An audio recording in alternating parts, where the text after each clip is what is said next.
Hello, hello. Oop.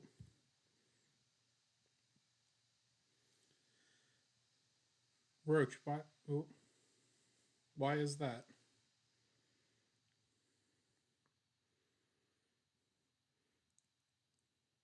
Afton Tortilla Vic, tender lemon wedge.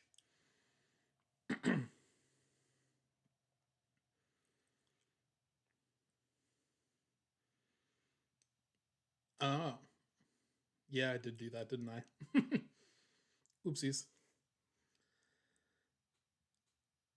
Um,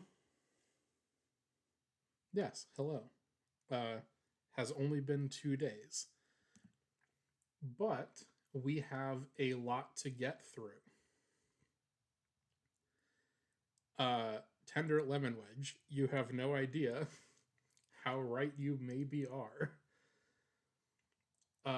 Tortilla sent me a tier list with 132 images.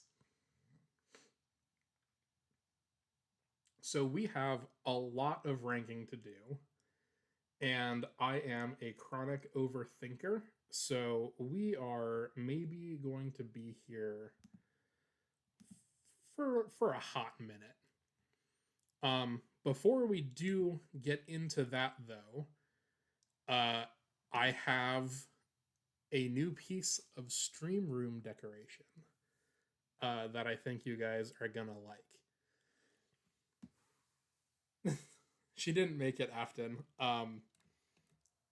She said she was going to. She found this one and went, I think this is pretty comprehensive. And I said, yes, I agree. Don't worry about it. So someone else took the time to make this, but Tortilla still the goat for finding this for us. Um, However, yes, we're gonna put something right back here, or right back here. Um, I have had this thing for probably 5 years. And I've never actually had the space to display it anywhere. So it's a large thing. And the way that I came into possession of said thing um, was that one of the custodians at ASU went, hey, I found this thing on campus. They were getting rid of it. Would anybody here at the bug collection want it? And I took a look at it, immediately went, yes, this is so sick. Um, and then, yeah, grabbed it for myself. Forgot to ping people about this. Sorry. There we go. Um, and so, yeah, I've had it wrapped up. I brought it home. I did a little bit of research on it. It is very expensive. It is quite an expensive piece of decor. And with how big it is, wall space was definitely an issue, but I've also been worried about light conditions. Um, it is very old as well. So I was worried about fading in sunlight and all that good stuff. So I have been having I have a secret light meter back there that I've been letting it run for the last couple months. Um, if there's like little gaps in my curtains or anything, seeing how bad it gets. And I finally feel confident enough to let it go. Um, so we're gonna put it up. I'm gonna show you what it is first. Uh, get ready.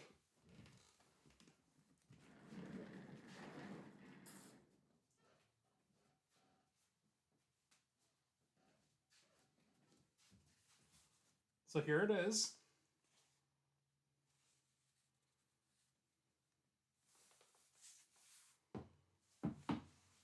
I am 5'10", and it comes up basically to the middle of my chest.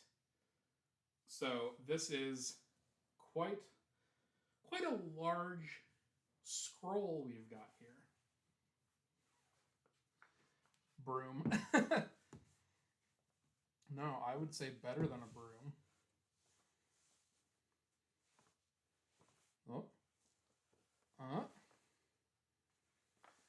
Oh. What's up, Bird? We are going through. We are going to hang up a rather big piece of stream room decor slash art slash science illustration stuff. PG-13, yes, for sure. No, probably like E for everyone. E10, whatever it is. Becca, hello. Hello, hello. Okay. So it's like 5 feet tall. And are we ready? Are we ready? Are we ready? Pause or type.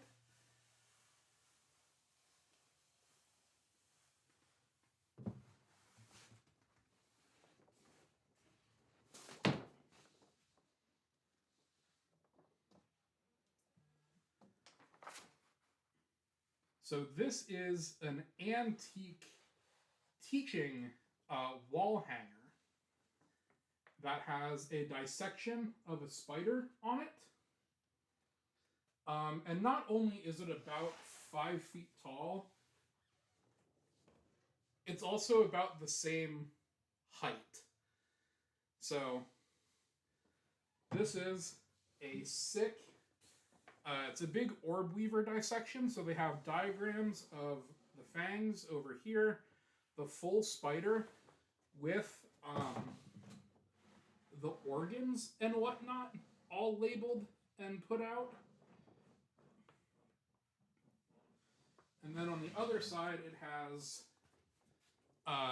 some of the like nerve ganglion things in the head and the reproductive bits. Yeah, it is, Bird. So this thing,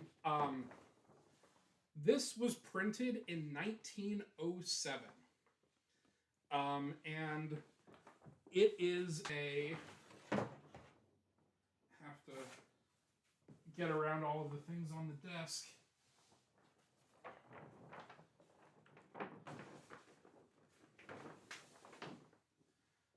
It is a Furtscheller, which was the guy's name. And yeah, so it was one of these zoological wall hangings. And I think it's sick as hell. So we're just gonna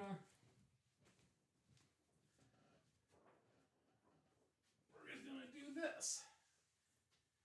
It's definitely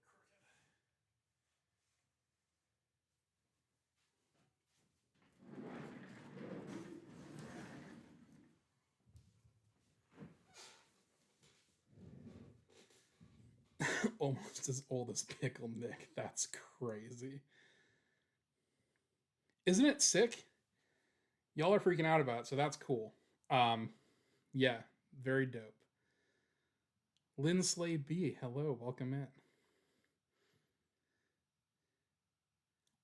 I haven't sent it to Allison yet. Actually, Roach. I'll have to text her when we're done here. Ophelia, yes, we are tier listing. But yes, so that thing is going to be back here now. And yeah, cool big new spider poster. Ta-da.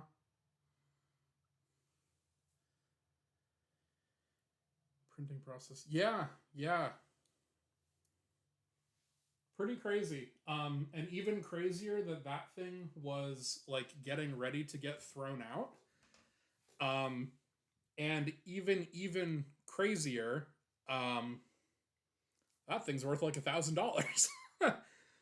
Depending on the printing and the condition, these wall hangers from him go from like $400 or $500 to over like $2,000. The spider one's like $700 or $800 ish. But there's no way I'm selling it. And even crazier that I got it for free, basically out of a dumpster. So, yeah, I've always been, like I said, hesitant to write store-bought, They didn't know what they had. It Yeah, they didn't know. I mean, they're just like, oh yeah, old poster, whatever. It's an old teaching implement. Like, who's gonna get rid of that? You're getting rid of that? It's insane. It's insane to think about. And like I fully recognize and I know in my heart of hearts that I am like a collector of things. I don't think that as a secret. You guys have seen my pin collection. But like I've held on to this for so long. It's been in like a giant poster tube for that whole time because I didn't have anywhere good to put it. Um where do you hang like a 5 foot by 5 foot piece of wall art that's not in direct sunlight in like a 1 bedroom apartment? Um Apparently the answer is right there in the back of the stream room. So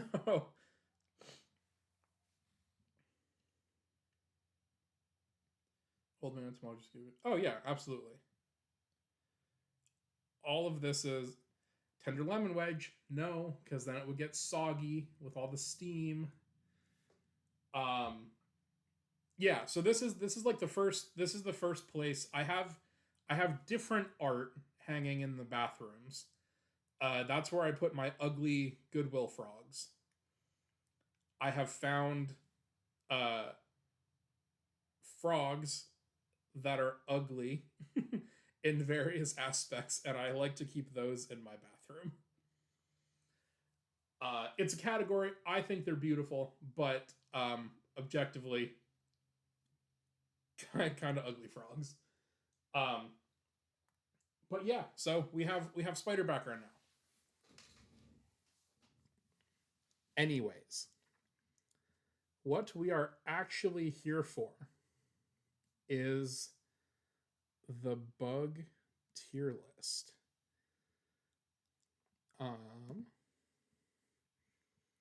And I can do that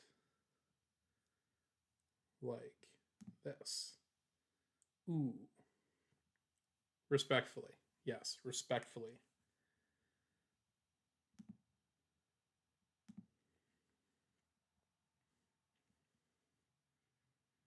Hello?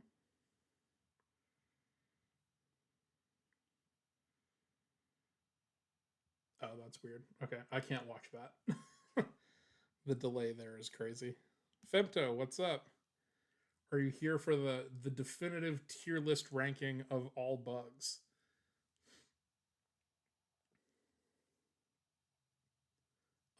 So yes, anyway, like I said, Tortilla found this for us, and there is a lot going on. This has the orders. Um, so you know the Hemiptera right here, and then the different families within there. So even if it's an order that I don't like, if there's a group in there that I do like, I can move that individually up. But obviously, not everything is represented here. There's a lot of stuff missing or not here, and there's more if we scroll over this way. So we are just going to see how we feel about things.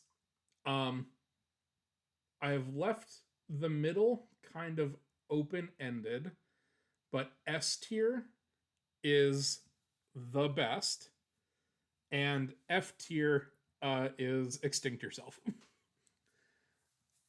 Everything else will kind of define as we go along.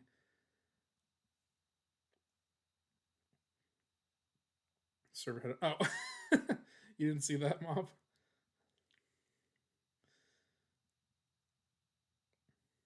That's funny. Anyways, famous pornographer, yeah. And then I've got the diagram of how to do that back here now. Okay. Um, the first thing we've got here is Entognatha. And this is a group This is a class. So these are organized. C is class, O is order, and then F is family. So that's what these little headings are on all of these uh, different photos here. So Entognatha is a class, and they are not really considered insects anymore. Um, this is the group that contains springtails, two-pronged bristletails, and coneheads. And ento means internal, and natha means jaw or mouth. And so the thing that all three of these groups have in common is that their mouth parts are like inside of a little pouch. They're not externally visible at all, so they're inside this little pocket. Mediterranean caterpillars, leaf F tier, springtails are sick, so S. Salmonella's demonic to help remember the classification levels, especially Donkey Kong one. I don't remember the Donkey Kong one, but I always learned King Philip comes over for good spaghetti. Kingdom, phylum, class, order, family, genus, species. But there's a ton of them. Or actually, there is Donkey Kong now. I see what you're saying. Domain is above kingdom.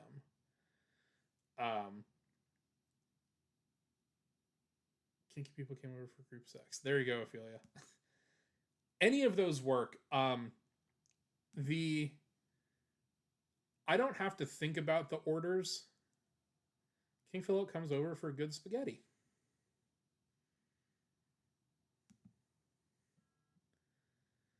I don't have to think about the ordinal classification anymore. That's kind of like ingrained in me.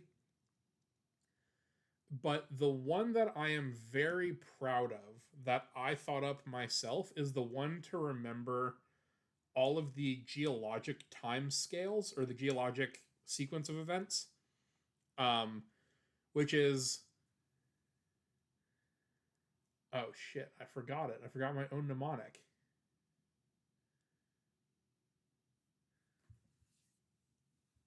Oh no. Convince people to just call the queen. Convince people to just call the queen. Oh, can't. Okay, I got it. It's can official spider doctors convince people to just call the queen.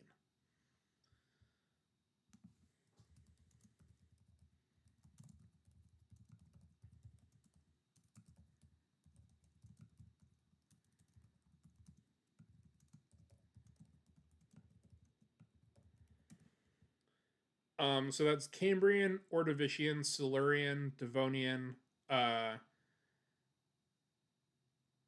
Carboniferous, Permian, Triassic, Jurassic, Cretaceous, Tertiary, Quaternary. Those are like the geologic time periods.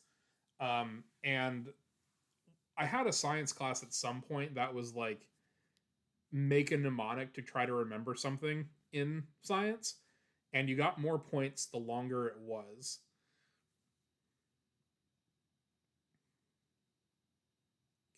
Oh god. I'll have to check the Salmonella video. I know I've seen it, I just don't remember it off the top of my head. So yes, I got extra points because it was longer than a certain thing, and I still remember it. I still remember my own mnemonic, mostly.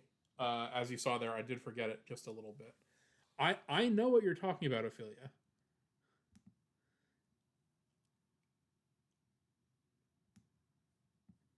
Oh, it's only 27 seconds. Okay, we can do this.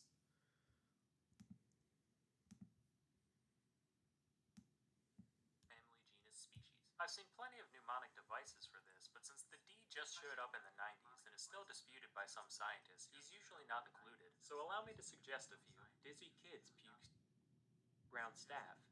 Dumb kittens pushing cups over feeds growing spite. Donkey Kong's oh, fucking serendipitously. The way this I realized I have that double playing for a second here. Kingdom, phylum, class, order, family, genus, species. just showed up in the 90s and is still disputed by some scientists, he's usually not included, so allow me to suggest a few. Dizzy kids puke cereal on fairground staff. Dumb kittens pushing cups over feeds growing spite. Donkey Kong's fucking serendipitously. The way this incredible. Yes, Tortilla, this is not a ranking. We're still discussing this. We got onto this because Entognatha is not. They're not insects anymore. These are now proto insects, or just call them Entognathans. So on an insect tier list, I don't think they can be higher than like here. I don't want them to extinct themselves. There's probably going to be very few things down in that category, but simply on the basis that they're not insects, I don't think we can put them higher. But now we do get to rank the things individually. So, like the things within the class. So, Collembola, here, these are the springtails. These are like an easy.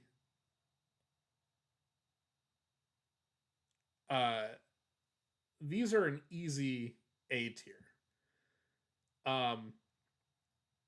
Sick little decomposer dudes.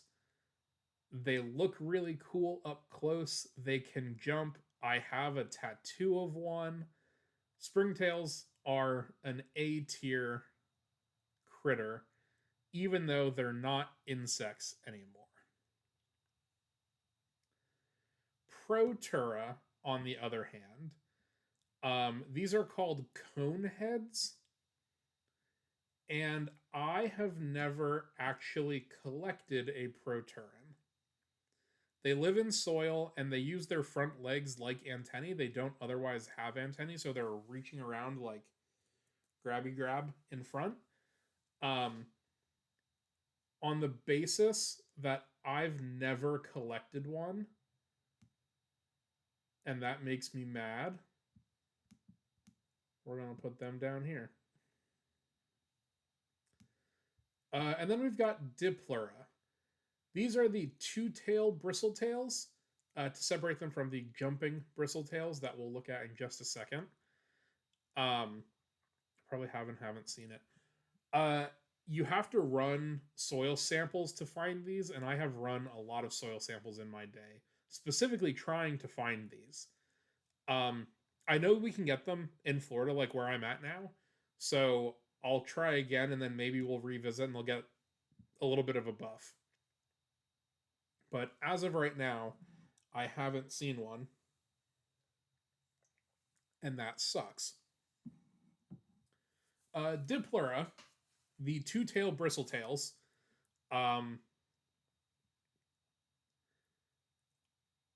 this is not the group within Diplura that I like the most. So there are two families, I guess, in the US. There's Campodeidae, which is this one that has like the filament tails that sort of looks like the antenna.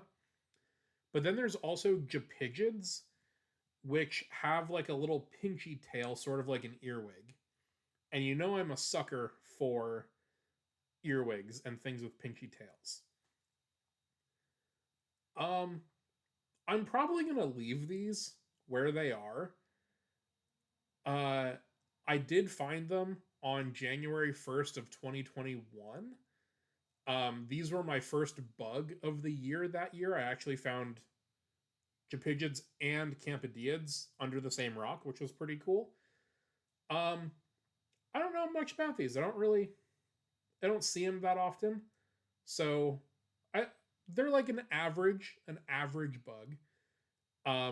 Obviously the tier list is weighted to be like higher than A, but like going off of normal like school grading things, a C is totally average. It's fine, it's not bad, it's not good, it's middle of the road.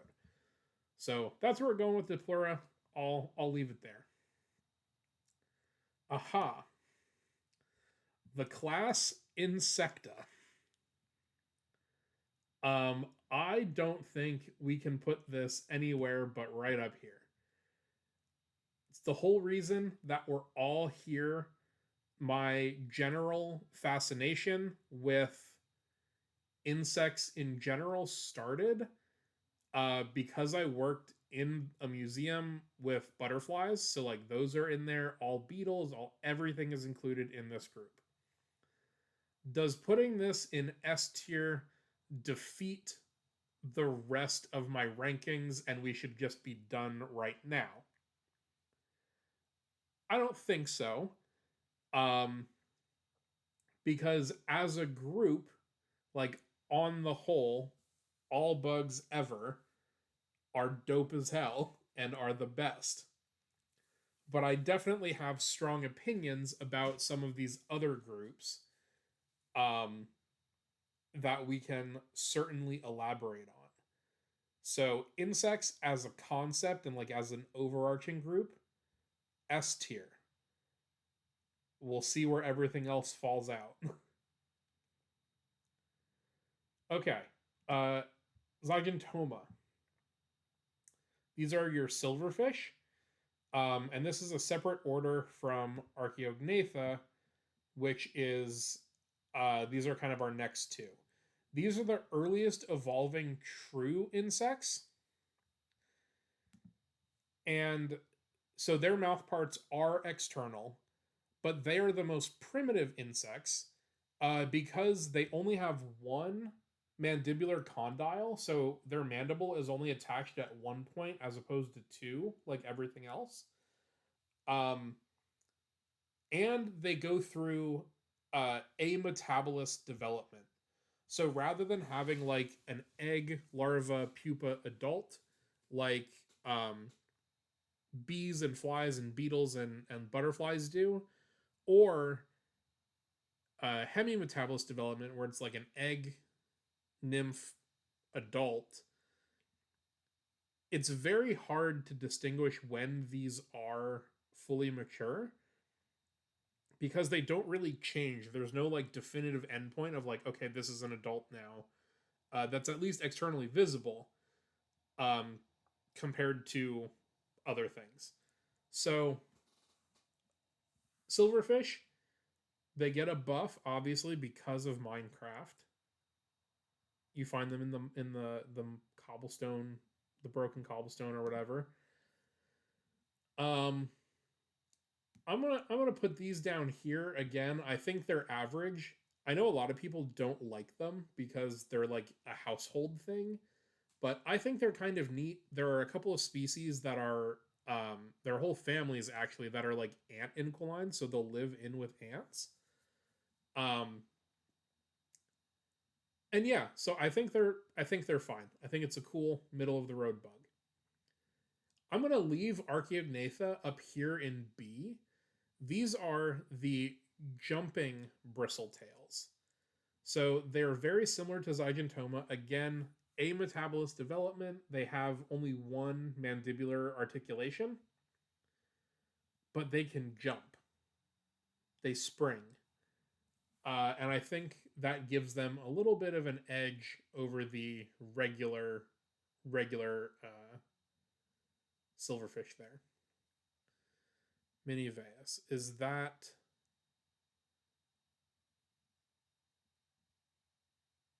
the Minecraft? Is that the Minecraft Veus? Oh, Mineveus. Okay, I see. Mineveus. I see. I see. I thought that was like mini, like small. I gotcha. I gotcha. Okay, Ephemeroptera. This is the whole order for mayflies. And I really don't have strong feelings about mayflies. They're kind of neat because you can see like the supermass emergences on weather radar sometimes. And they're also the only insect group that can have wings and not yet be fully mature. So they go through what is called a sub imago stage, which is their nymphs are in the water. They will shed their exoskeleton, get up on land, and they have wings. Spilt cow juice, hello, welcome in. So they emerge out of their exoskeleton. They have wings, but then they fly around for a little bit, and then they shed their skin again. And so they're the only insect group that, when it has wings, is not the full adult stage. That winged but not yet reproductively mature is called a subimago. And then sub just means like before imago. And then the fully winged, fully reproductive adults is called the imago stage.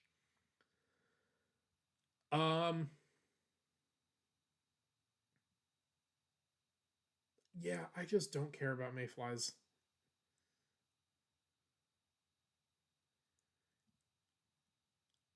Well, Vil can do his own tier list then. I think they're fine. We're going off of like school grading system here. Uh C is like average and fine. Um so they're not bad. They're there. They're fine. Femeroptera though, we're going to move down a little bit. I don't really like collecting them. Identifying them is kind of hard. They're just not for me. They're just not for me. You care about them more knowing that cool fact. Well, that's good, Doe. At least we're getting somewhere. Somebody should care about mayflies, but it's not gonna be me. So we'll leave that. Now we have what a weird organization of things.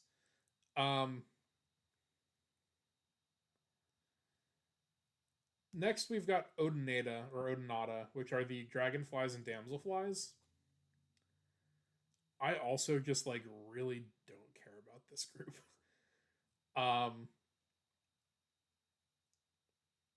Super successful hunters, like 90% success rate.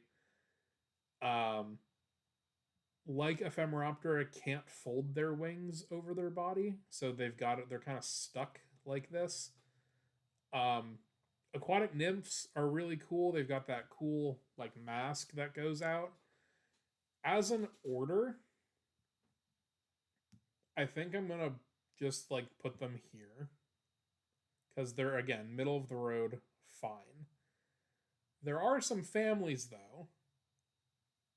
They don't even have the one that I want. Well, that's crazy. There's a family of damselfly that's missing, the Calopterigids, that I think are probably an A tier. They're ruby spots, so they have like little red markings on the bottom of their wings, and I think those are really neat. Synagrionids, eh. Lestids, for whatever reason, I think they're a little bit cooler than Synagrionids. The Lestids are the spread wing damselflies, and the Synagrionids are the typical damselflies. And then we've got the three families of dragonflies here. Ashnids are darners, which they're big and bulky and colorful. They're okay. Again, middle. We're gonna have a lot of C tiers here, I think, because there's not many things that I actively dislike, and it's hard to get up into the upper realms here. Libellulids. This is the most common family of dragonfly. Most of things that you find are probably this group. So I'm going to leave that there. Gomphids, though. Clubtail dragonflies. That's a cool bug. The males will have this like swelling at the base on the club on the tail. I think these are also where we get emeralds from. Please hold. Must fact check myself live.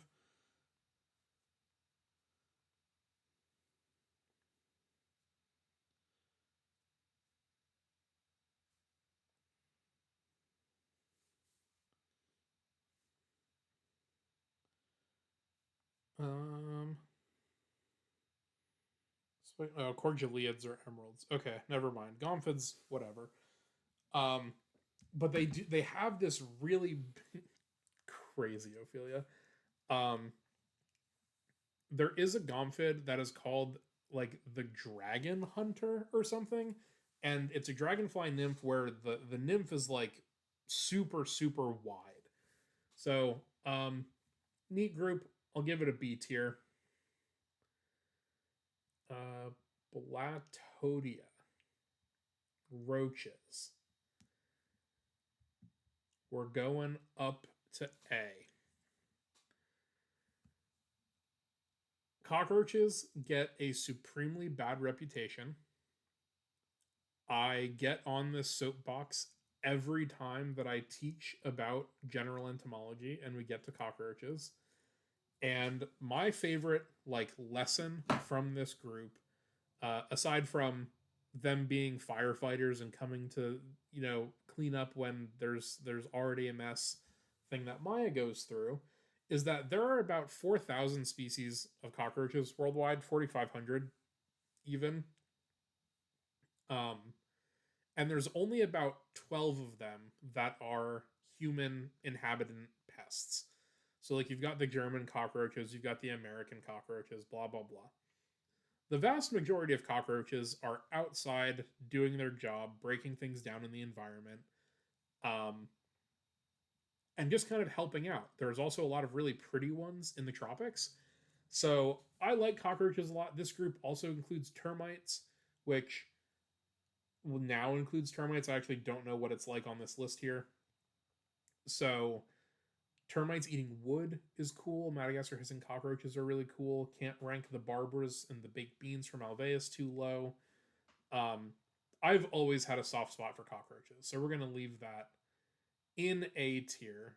And I think that is probably the most controversial choice so far, just based on the general vibes that most people get from cockroaches. Mantodia now. The praying mantises. Hot take, I think mantises are overrated.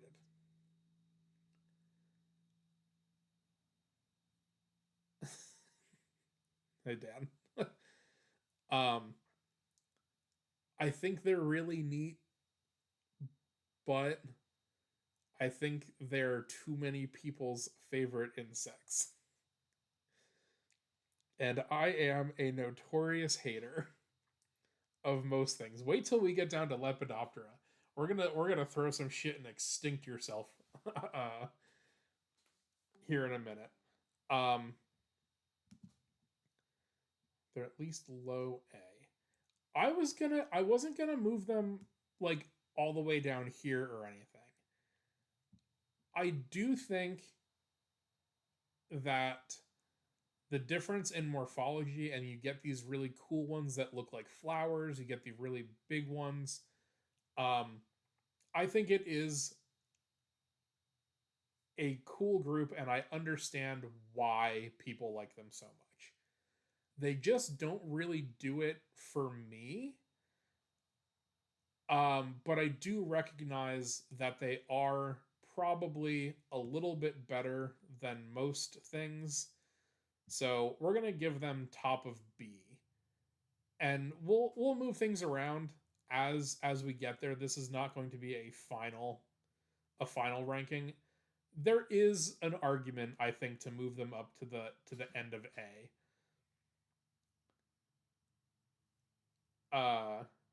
I'm gonna leave that at B for now. For now. Notoptera. These are the ice crawlers or the rock crawlers. Um, high elevation, cool things that don't that can't survive on human skin because the heat is too high. I've never seen this group, so there is an argument for putting it down here with Protura, but I think their adaptations to like cold weather and everything is really, really, really neat. Um, and so even though I've never seen them, I'm going to leave them in B tier. If I had maybe seen one and it was a real special experience, we'd move them up to A. But I think their temperature survival and like their weird distribution is just really cool. So they're above the middle here. Um, seeing these other things now, I'm gonna just move all of the dragonflies to like C tier. These two that I just moved down, I do like more than the other ones. If Libelu or if Calopterigids were on the tier list, they would be B tier for me. These other two, we're moving them down. Roach, what doesn't make sense? Explain your grievance.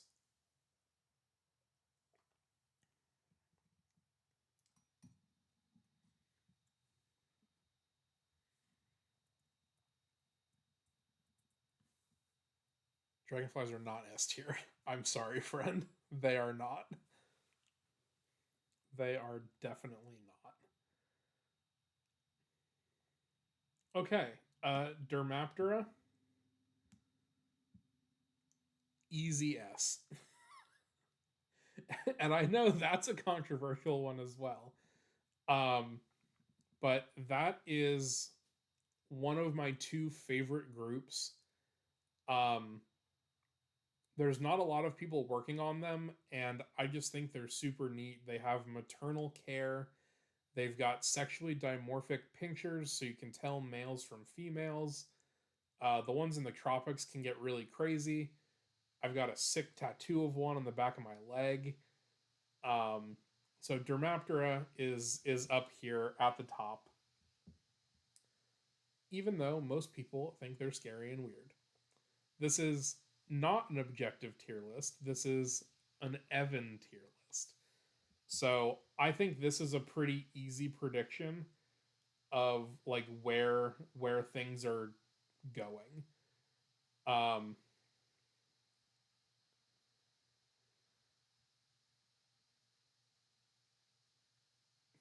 Glacial, what's up? What's up? Earwig Defender your whole life. That's so sick, Femto. That's so sick. You, me, and no one else. Dragonflies are pretty good hunters. Yeah, I agree. I never said that they weren't, but they just don't do it for me. Okay, Plecoptera. These are stone flies. They don't really do it for me either. Um, they're aquatic as nymphs. They'll crawl out, they'll shed their exoskeleton, they'll fly around. They don't live very long. Um, there are some big ones that are called salmon flies that are rather large. They've got kind of orange on the necks. So they're okay. But I don't have that much experience with them. They're good water quality indicators, but that doesn't personally make them stand out to me. So we're gonna leave that probably at D tier. Glacial. Listen. Uh, Colembala are up top in A, and then Diplura are in C. I couldn't put Entognatha as a whole any higher on the insect tier list because they are simply no longer insects. They're proto insects. They don't count anymore. So I don't want to I don't want them to extinct themselves. But realistically, I don't think them as a group can go any higher than D tier. Individual things in the groups can make it a little bit higher, like Springtails. Springtails are based as fuck. So we can keep those up in A. Orthoptera.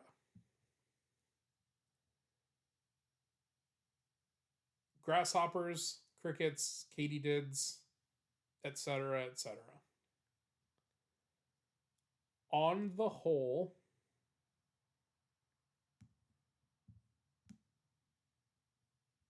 I think they're probably there for me.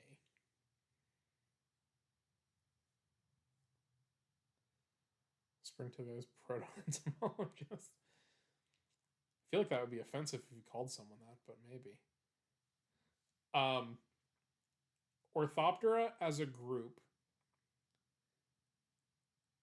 I'm okay with. They're bugs. It's C tier. It's a bug. I don't have a lot to say about it. Things within Orthoptera, though, there are some heavy hitters. We'll move this up now because I know where that's going. Grillotalpids, mole crickets, A tier. There's another family of mole cricket-esque relatives in Australia that are called sand gropers, and I think that's crazy. But I like their little diggy forearms. They're fun to collect. They're pretty sick. I don't know if Vil and Spilt Cow Juice are in here. Those are IRL friends of mine. Vil works on these, and maybe I think putting these here would fix my social graces with him for having Zygentoma in C tier. Coca, hell yeah. We got a lot to go, so you haven't missed that much. CPAWS, what's up? Hello, hello. This is where we're sitting so far. Nobody has been deemed extinct yourself yet. But I have made some controversial choices, like putting mantids in B tier. But we just got to Orthoptera, which I put at the top of...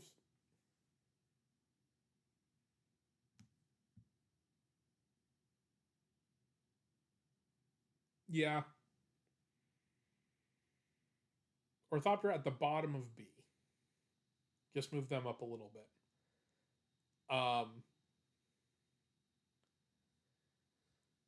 Acridids, these are like your bog standard grasshopper.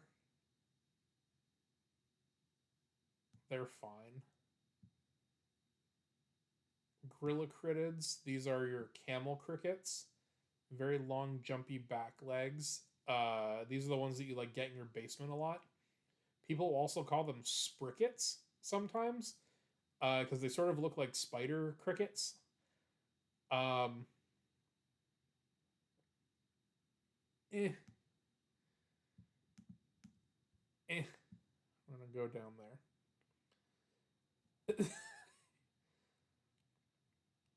Are we doing? Yeah. So we're obviously not doing all families. Glacial. Tortilla found this tier list that was already made, and she was like, "Do you need me to make another one? This one feels pretty thorough." And I agree, it feels very thorough. So there are things in here that I wish it would include, but there are things that I probably wouldn't have talked about otherwise. So we'll move a couple of things around. But yes, some things do have families.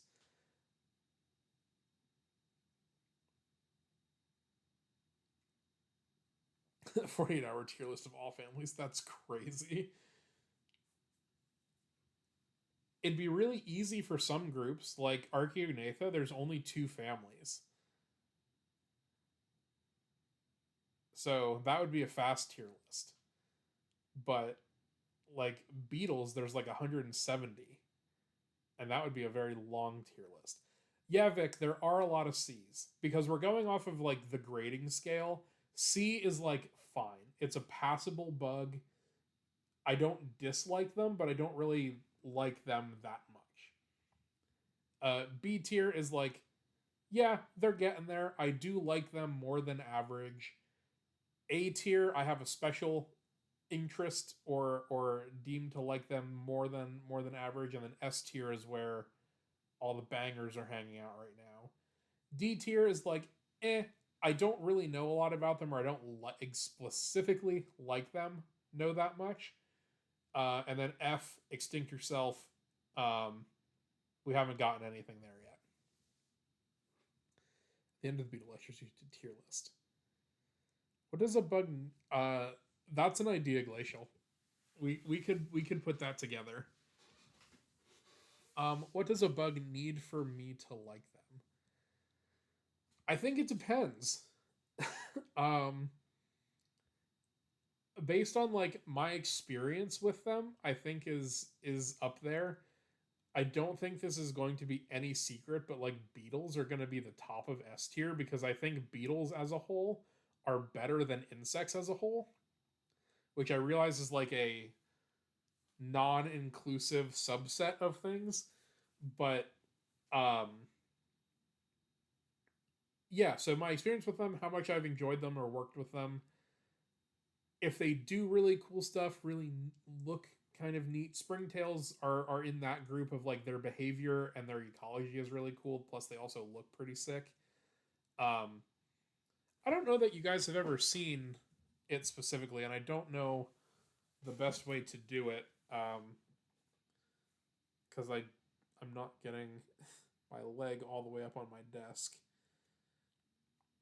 But for Springtails, at least.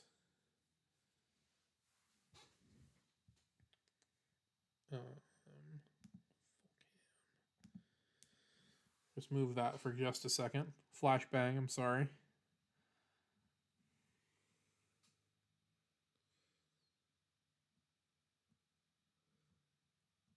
I have my little globular springtail tattoo on the side of my leg. Um, so springtails are sick as hell, and yeah, I like them. So they're up at A. I also have other things that have already been put on the tier list. On the other leg, I have a mole cricket tattoo. So that's going around like my left knee.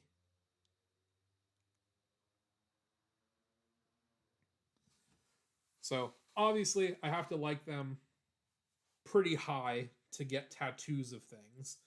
So they're up there for now. But yes, so it's very hard to articulate why things go into a certain group, but it's just the vibes.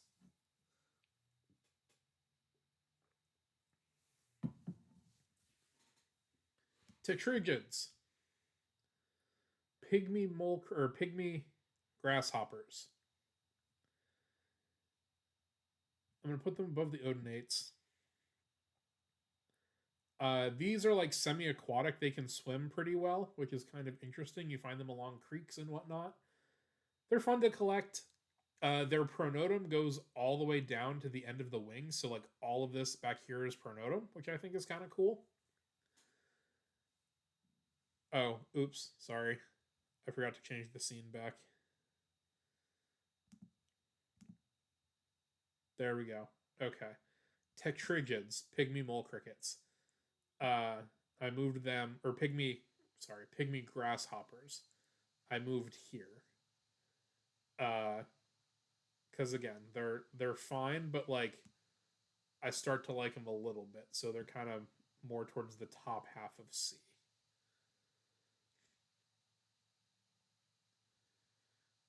Grillids, regular old crickets. Um, I think I do like these more than most Odinates. calling behavior is really neat. They feed my tarantulas every week.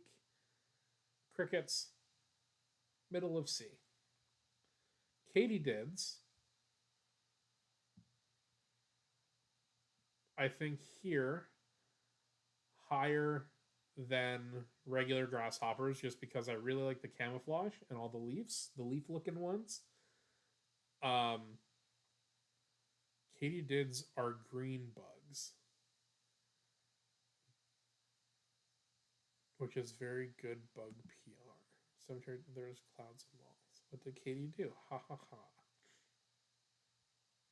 So katydids are called the katydids because there's a European species that the call goes katydid, katydid, katydid.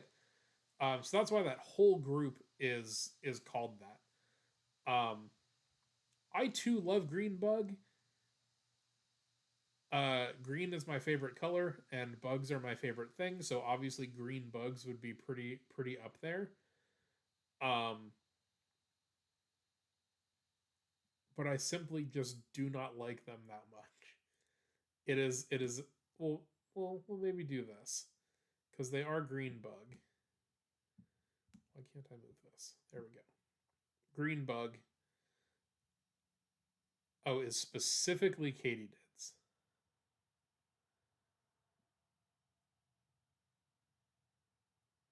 Interesting.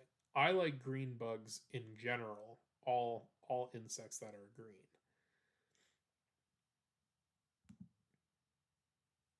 Is this gonna dox me? Hold on. Please hold.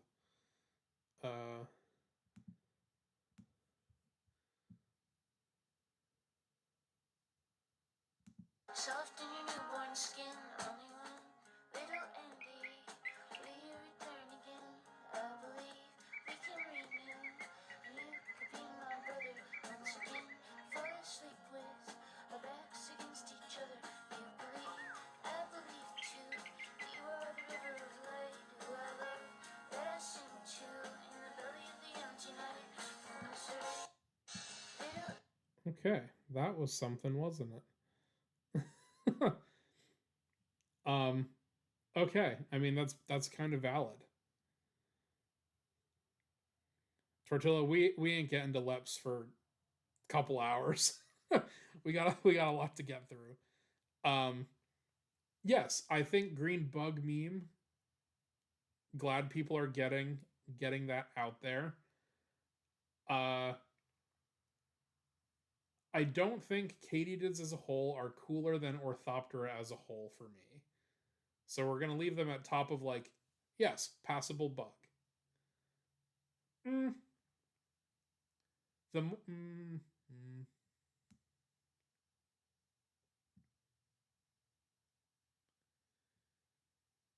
passable bug is just like such a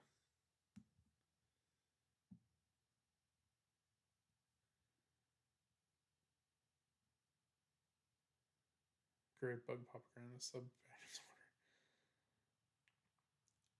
I having redefined or reminded myself of what I said for C tier, which is like, yeah, it's bug. I do think katydids are better than that. So we'll put them in B tier. Phasmatodea now, the walking sticks. We're gonna move them up just a little bit.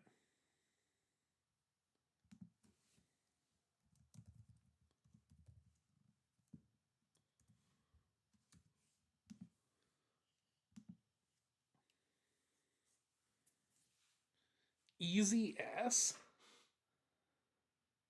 Easy S. I don't think so. Roach, you've got all the really cool ones in Australia, so like I get why you say that. I'm going to move them up. I think I like walking sticks just a little bit less than I like mantids. Especially the leaf ones are really cool. Archaeoptera phalanx is a really sick one. It's like a turquoise species with little red wings from Madagascar that I really like a lot, and I think the camouflage thing is really really awesome. So upper echelon of B tier for now. This is causing so much drama in the bug community. I'm very excited to post the finale of this in Bugcord so people can see what happens. Hangar Hotem's graveyard a lot. I don't know that I've ever seen like a lot of walking sticks at one time. But yeah, I mean they're cool. That homie guy from Bug's Life. I remember when I was a kid that I found a really big one of these on a hike once, so it was like a very early bug memory for me. So I do like them more than just Bug, but I definitely like them less than Mole Cricket. Any bug that gets really big is an instant S. That's fair and valid, honestly. So Kodia. These are the like bark lice. It's Bug. Bark lice have really interesting common names for the family level, which is about the only thing interesting about them. I like the social ones that will like live together in groups that are sometimes called tree cattle. Bark lice in the tropics get kind of big. This one here is a lipocellid, which is like a plant, which is a like a stored product pest. So you can get these like in your flour and stuff in your house. I do think some of them are kind of cool. If there were family breakouts here, I would definitely put some of them higher than others. But on the whole, I don't really know a lot about them. Haven't done a ton of work with them in any capacity. I think here is fine. And again, C tier, not bad. C tier, just Bug. I have to like it a little less than normal to put it down here in D tier. Hemiptera. Heavy hitter. So this is a very big group. This includes your stink bugs. This includes your lanternflies. This includes your bed bugs. This includes cicadas. This includes aphids. This includes assassin bugs, which have always been my second backup. So if I couldn't work on any beetles, I would want to start working on Dermaptera, on earwigs. If I couldn't work on earwigs, which is a realistic possibility because there's no money to work on earwigs, if that was the case, I would want to do Hemiptera.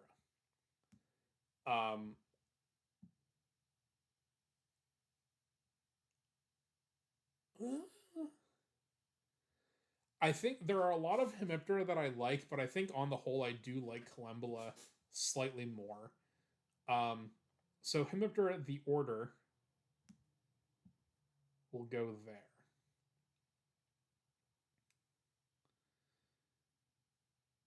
Carixids.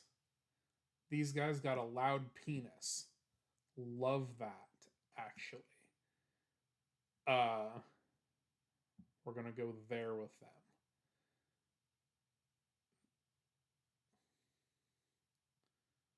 Yes, loud peen. These are the ones that you can like hear them scraping their penis on their stomach from like outside of the water. Otherwise, I think that's just a cool enough fact to put them right there, to be honest. Nodonectids. This is a back swimmer. Yeah, goals. Definitely repeats. Nodonectids, these are back swimmers. So if you can see in this picture, they swim upside down. They've got these really long paddle legs. They're cool. I've been bitten by them a few times trying to pick them up, so like why they do that feels rude. Um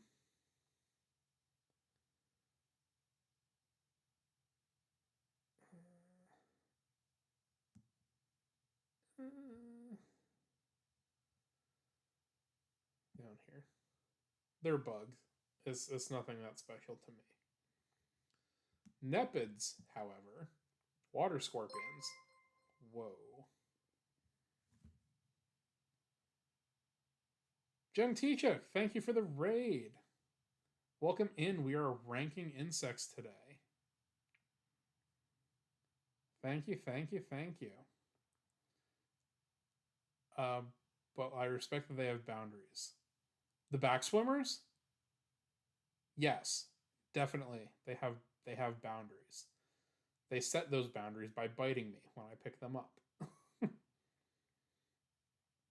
Yes, Jen, we are in fact fighting over the placement of bugs. I think it's going well so far. I'm happy with my list. Chat does not agree with me on my list. Um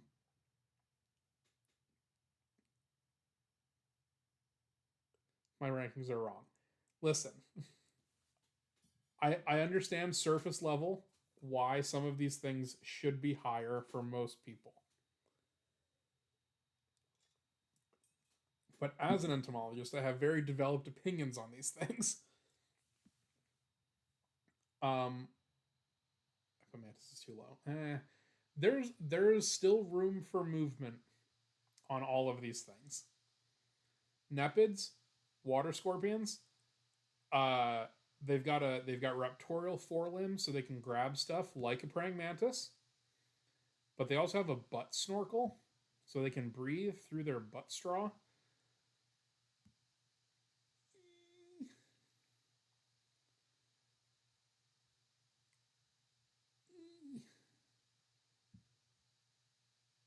I might put them at A. I do like them, like objectively a lot. Um, yeah, so they have this little snorkel. They've got the raptorial forearms, so they can like breathe out of their butt while being underwater and feeding on things like a mantis. They're fun to collect. Yeah, that's an A tier bug. Tortilla's lying to you. We haven't even gotten to bed bugs yet. Um,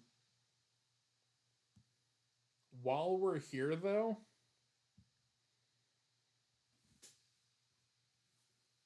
I'll say it. I'll say it. Extinct yourself. Extinct yourself, bed bugs. I had an internship. Uh, I had an internship working in a bedbug lab for a whole summer. I got very familiar with these. I had to raise them in colony, so I was like taking care of thousands and thousands of them.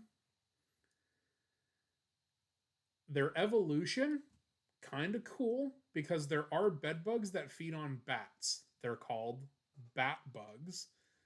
And the transition to humans happened when humans started living together in caves, which the bat bugs would then come down, feed on humans, and then got moved around in the humans' belongings. So them feeding on humans is actually a relatively recent, like, evolutionary thing. Um, I still wish they didn't do that. I don't like the idea of them. Yeah, also traumatic insemination. For those of you that don't know about that, the males will not just mate with the female, they will take their penis and stab it through the side of her body and mate that way. Why would you do that?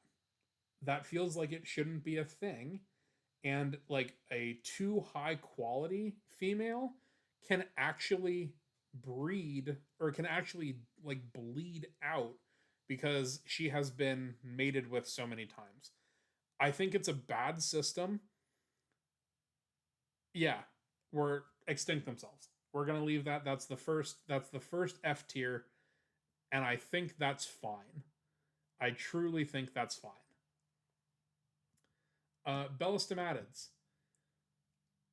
These are the giant water bugs, the toe biters, if you will.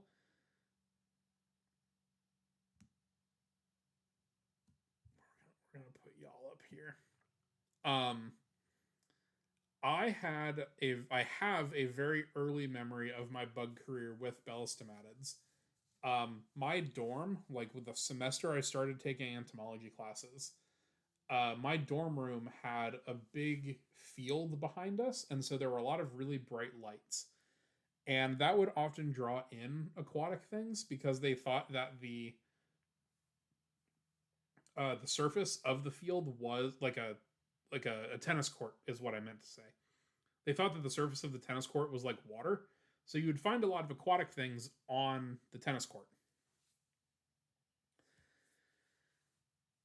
And I had been going around with my little container, not a kill jar, just like a regular jar, and there was a cricket in there that I had picked up for my general collecting. Got alert, but listen to the drama. All right, thanks, Jen. Thanks again for the raid. Glad you guys came here for the drum.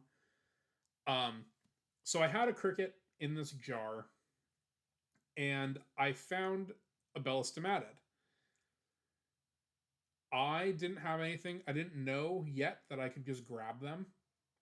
And so I like put my jar on the ground and kind of scooped it in with a stick. And they have uh also semi-raptorial front legs. So you can see how they kind of look like they can grab stuff. I put it in the jar. The cricket was in there, and it just goes chink and cuts the cricket in half. It like the force of it closing its arm like that to grab onto it cut the cricket in half. And that was badass as hell. They're also really cool because they back brood on the males. So the female will lay her eggs on the back of the male, and it's his job to uh, take care of the kids. And I think that's valid because he's fighting the patriarchy. So big dubs there. So yeah, toe biters, giant water bugs. We're gonna go top of B. Galacticorids, toad bugs. No, they're gonna come up here somewhere. Up here in the middle. These are called toad bugs because they sort of look like a little toad, especially because they hop around on the sides of creeks and streams and things like that. They will hop around doing their thing and then jump onto their little prey item, stab it with their piercing sucking mouth part. When I was first getting into insects, I knew what this was, but I uploaded a picture of one to iNaturalist, and it tried to identify it as a frog, which I thought was funny. So I do like them quite a bit, cute little guy. So yeah, we'll leave that kind of like mid B tier. Jared's Water Striders.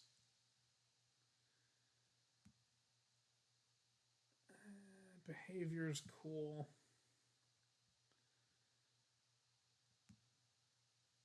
The behavior's cool. Visually, they don't do a lot for me, but I do remember them like as a child,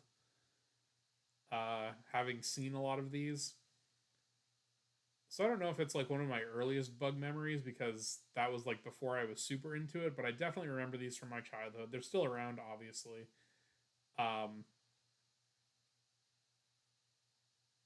Well, yeah, we'll keep that. We'll keep that there. Murids, definition of just a fucking bug. Murids are plant bugs, which is about the least descriptive common name that you can get. There's a lot of them. A lot of them look the same. It's fine. It's a bug. Regiviids, assassin bugs. We're coming up here. This is the group specifically. Murids D tier.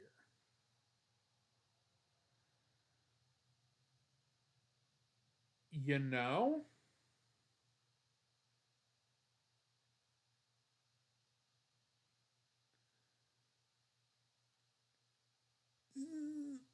I'm not. This is not supposed to be like a crowdsourced thing. I think you're low key kind of right, though. We'll move it to the very bottom of C for now. You know, I like them. I like them less than I like Entognatha. I think, God, based on that, there's a lot of stuff that I like more or less than Entognatha, to be honest. We're gonna have to workshop this once we see like a more finalized layout, because it's not Entognatha's fault that they're not bugs anymore. I kind of like them more than like most of the Dragonfly things.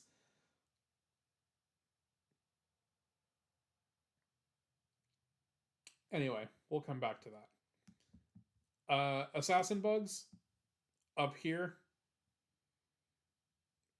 definitely A tier.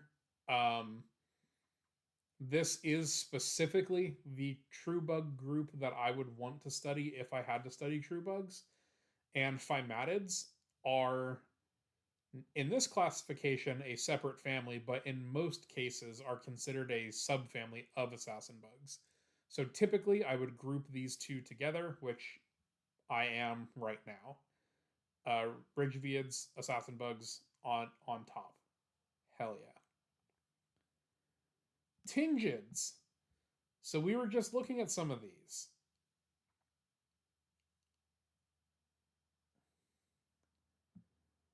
These are the lace bugs.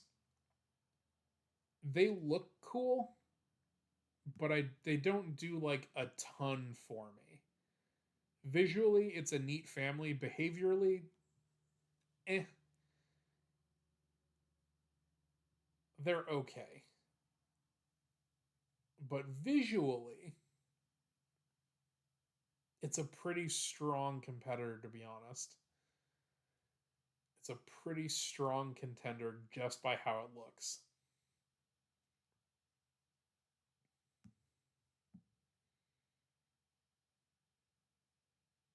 Yeah, B tier. Lygeids, just as boring, if not worse than Murids. D tier.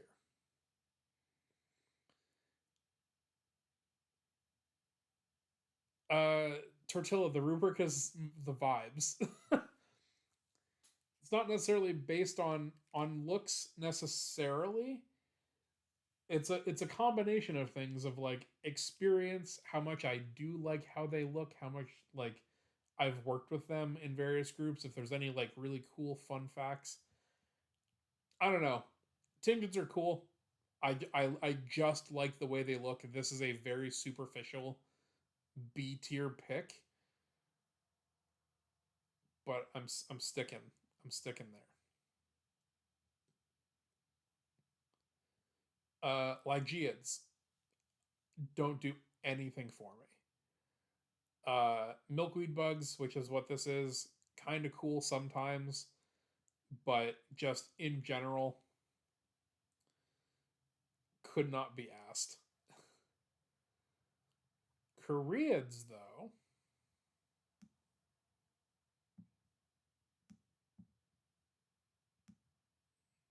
we're gonna move you right up in there. So Koreads are the leaf-footed bugs. This is another one that like reasonably I should probably have pretty high because I have a tattoo of one. but their male competition is really cool. They get these like really big swollen hind legs that they'll use to like fight each other. There's also ones that will like distract with their hind legs. Um, yeah, Koreans pretty easy B tier. Pentatomids, stink bugs. It's a bug. It is what it is. Cicadas. Cicadas are an A tier bug. Moving things around here.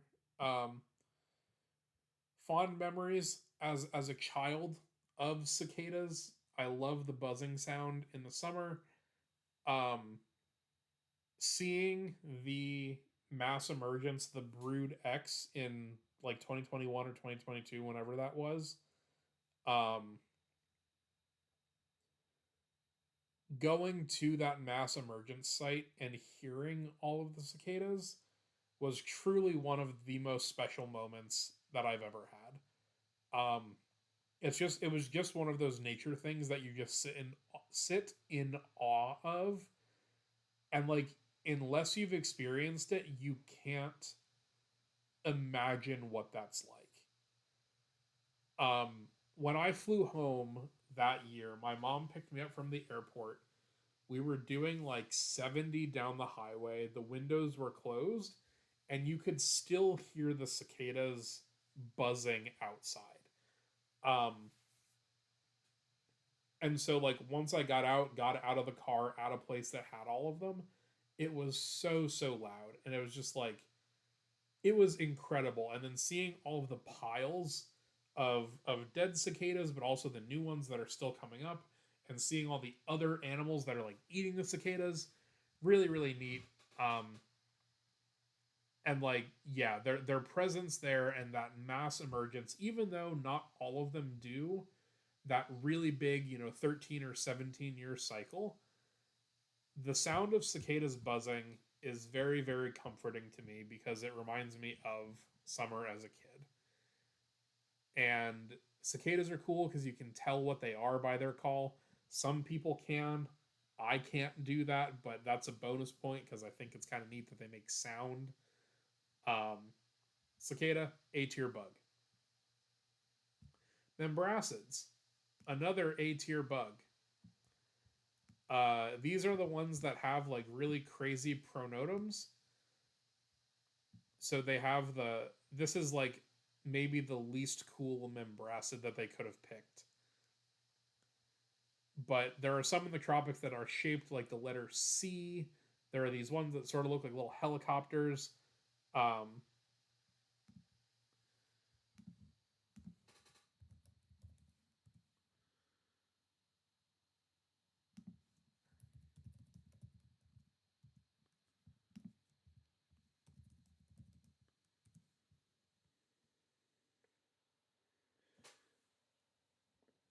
like look at this. Look at this top thing. Um, True facts.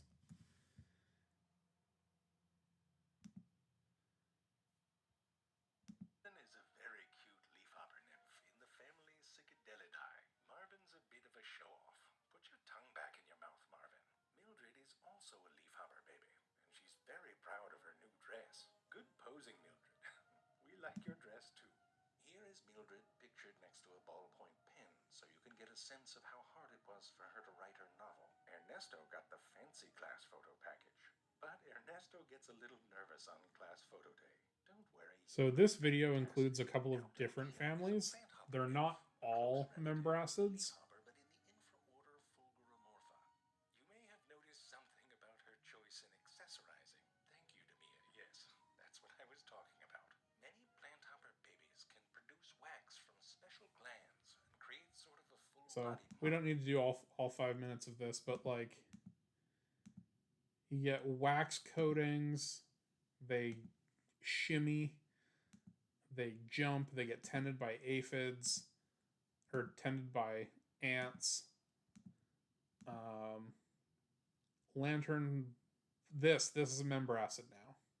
That would make a milliner or haberdasher squeal. Many tree hoppers have an enlarged pronotum or first segment of their thorax, which creates kind of a helmet. One structure had evolved from a third pair of wings. And then another scientist said, oh, interesting. Too bad you're totally wrong. In that way that the best science is often a long, slow, passive-aggressive argument. With this helmet, the treehopper can mimic thorns and wasps and ants. Even tiny helicopters or tattoos of hearts with thorns on them. Some even look like Maleficent, dressed up as an even more badass Maleficent. Here is one poking around for a vein on a leaf like a hungover nurse on blood drive day. These are truly some of the most varied and delightful creatures, and I love them. Especially this one. He's very cute. And it makes me thankful for the scientists and enthusiasts, giants compared to these tiny creatures that some call pests, hunkered down, training their macro lenses on. Anyway, so membracids specifically, the ones with the helmet thing, A tier bug. Like I said, this is like maybe the least impressive picture of one that they could have picked, but overall, that family is phenomenal.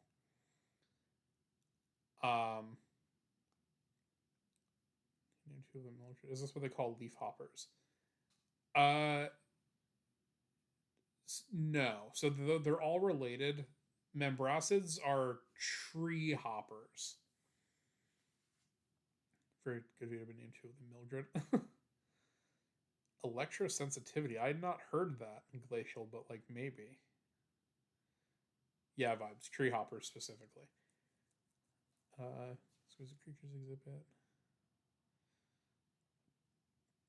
Very likely, because I think they are exquisite. So membracids are quite high up for me. These are the other, like, hopper groups. Cercopids. This is supposed to be a spittlebug, but this is in fact a picture of a cicada. So, factually, I probably can't rank this one. Cicadelids, this is what we would call leaf hoppers. They don't get the ornamentation, but they do have very cool coloration on them. And I know I said this wasn't like a beauty pageant, but I do think the patterns are pretty nice. So we'll leave that in B tier. I do like them slightly more than average. Fulgorids, lanternflies. Based as hell. A tier. Not as high as cicadas, though. But we'll move some stuff down.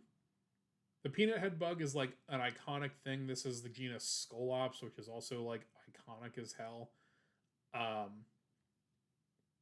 Very colorful.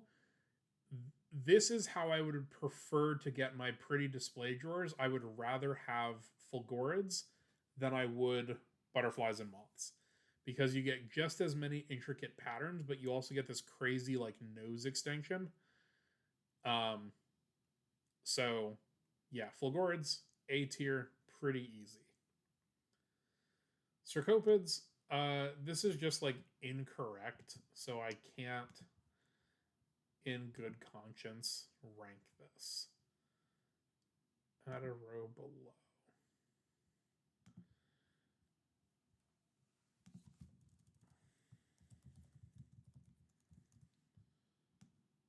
Put that there in case there's anything else wrong. Aphids. I don't care about aphids. Exhibit at Seattle waterfront. Okay, interesting. Very cool. Dactylopiids. These are scale insects. Also could not care about them. Both of these get like tended by ants, and they've got some like interesting life history stuff about like aphids not needing to mate. They can often clone themselves. There's populations that are partially winged and partially flightless. Scale insects, these ones in particular, are like can mount themselves to the side of the plant, and then the plant like grows around them, so they can't move at any point. These also get tended by ants, but personally, doesn't do anything for me. Thrips. Couldn't care less. This is a small insect order. They can vector a lot of plant diseases, so oftentimes like home gardeners and plant keepers really dislike thrips. I eh, it is what it is, but I don't really care about them.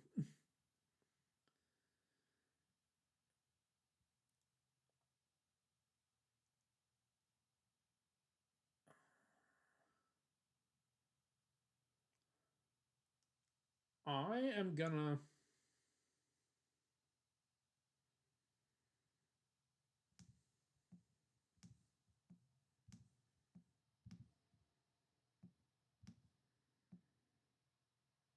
I really don't care about dragonflies. I like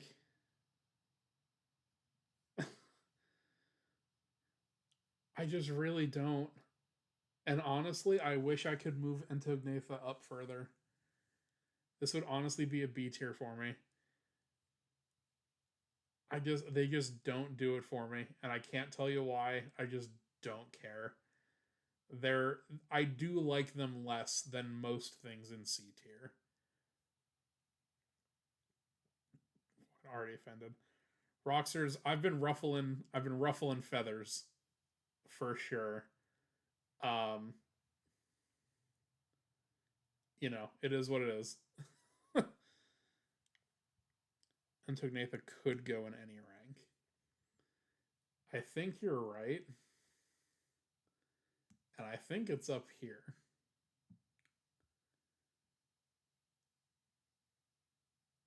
I think it's up in this general vicinity. But Springtails are doing like a huge, huge amount of the lifting for this. So maybe I will just keep them down, average out to where I was gonna put them. So above here, but below here, because that really is Springtails pulling stuff up pretty hard. Well, it's a bug then. Megaloptera. These are the Dobson flies.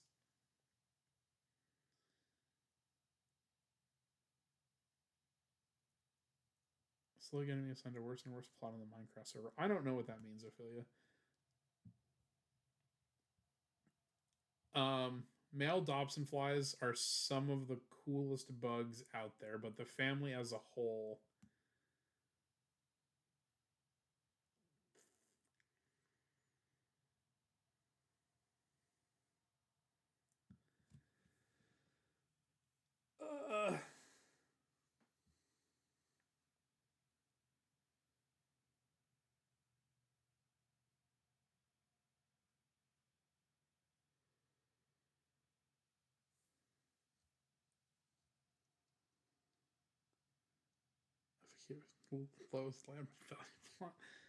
Femto, ask Ophelia about it. She's the one organizing. I'm conflicting about my own picks now.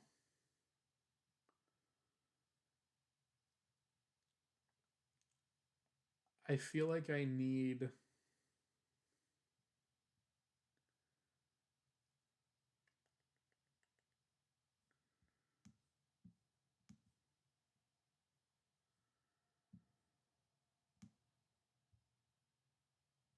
We're doing some heavy reordering right now.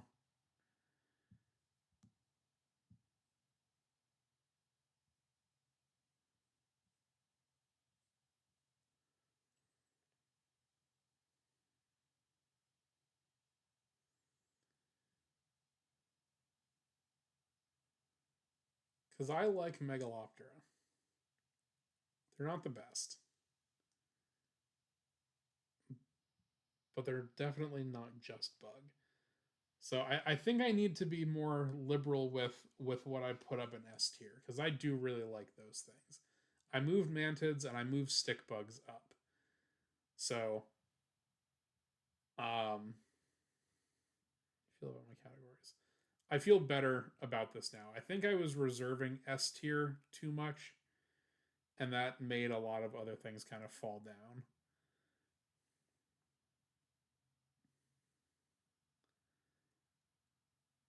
Okay. Cricket, I know you like those guys. Neuroptera.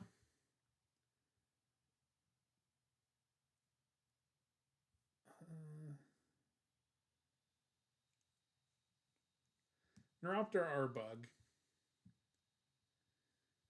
Green lacewing are bug. And antlions slightly above bug.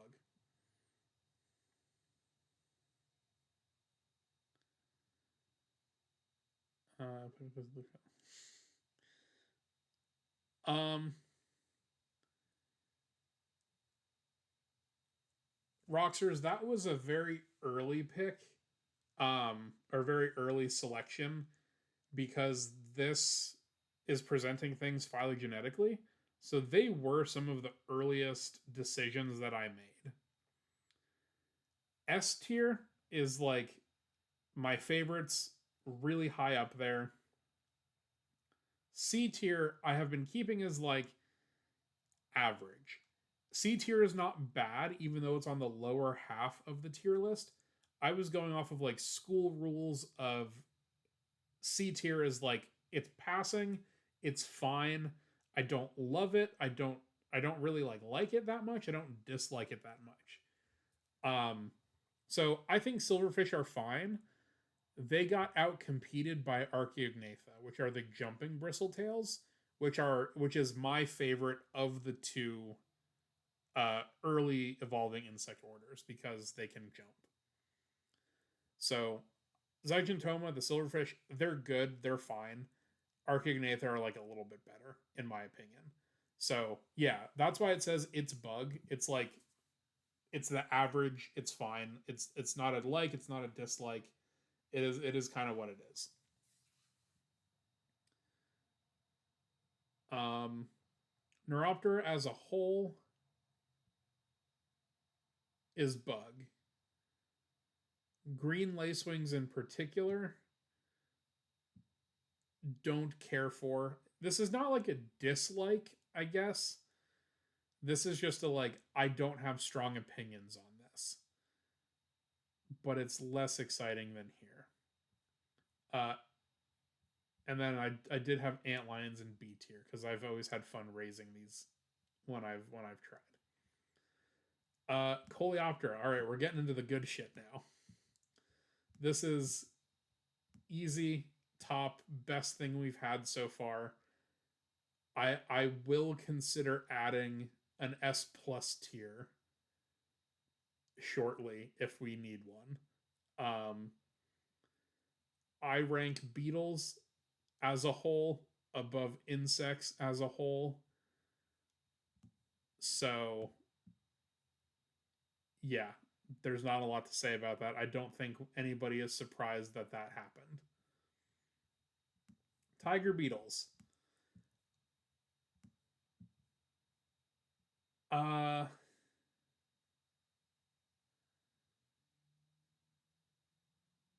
Spoonwings.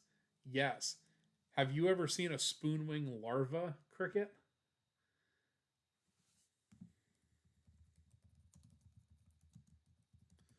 This shit is like the funniest looking thing that's ever happened.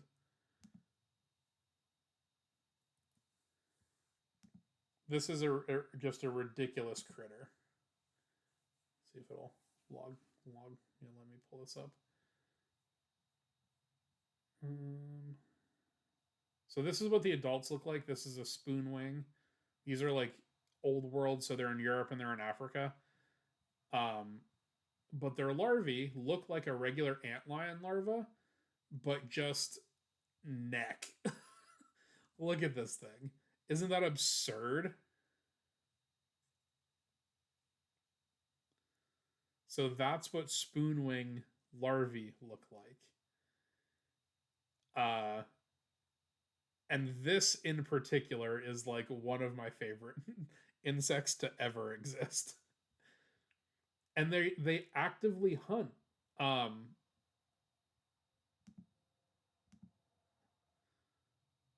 So here's this video with the silverfish. coming in. I don't know where the larva is in this video.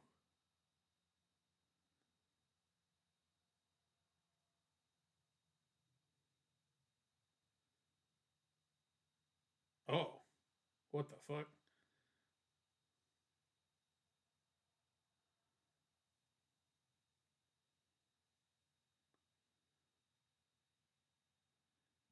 That was.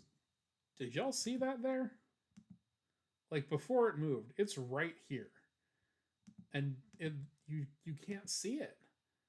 It's completely under. And it just goes, huh, huh, huh. But yes, it does look like a violin beetle. On that thing, this is a pupa of one, which is very cool. But anyway, spoon wings, cool as hell. I've never seen one in real life, but yeah, that was nuts. Spoon wing antlions are cool.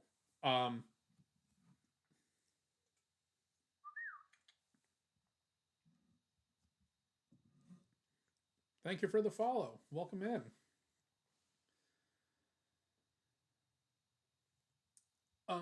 What did we do last? Oh, tiger beetles. Here. Okay.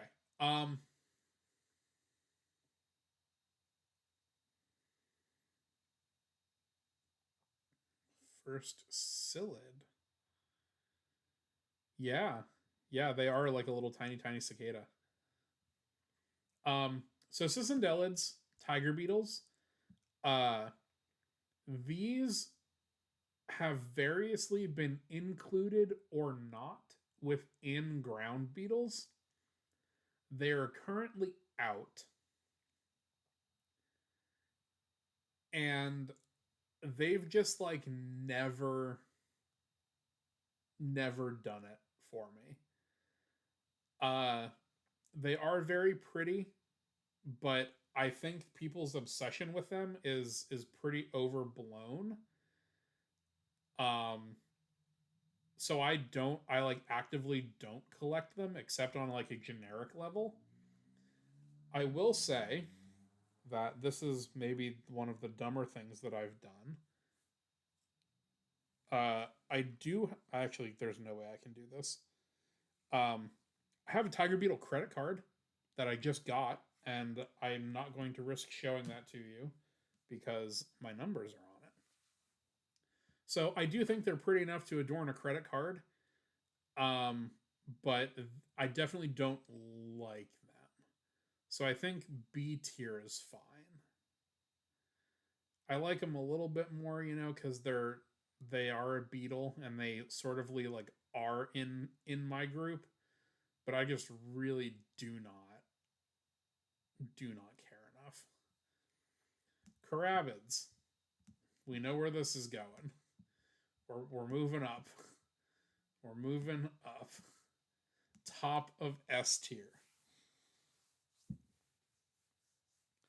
Tibby. Stance on his bullets varicosis. Good bug. That's an A tier. If we get there. Tenebrionids, are they on this? Yeah. Okay. So it's not as bolus. This is not the exact individual that you're asking about. But Tenebrionids, Darkling beetles in general, I think are up there. Halotrephes massia. I don't know what that is, Roxers. I'll have to Google that. But yeah, so I'll Tibby, just for you, I'll do Tenebrionids now, even though it was out of cycle. But I think that's an A tier. That's a pretty easy A tier. Blue death feigning beetles are really cool. The desert stink beetles are really cool. Mealworms are fun. A lot of diversity in that group. I have a couple of friends that work on that group, so I've been biased towards them over the years. But yeah, Tenebrionids, including as bolus, A tier. Um,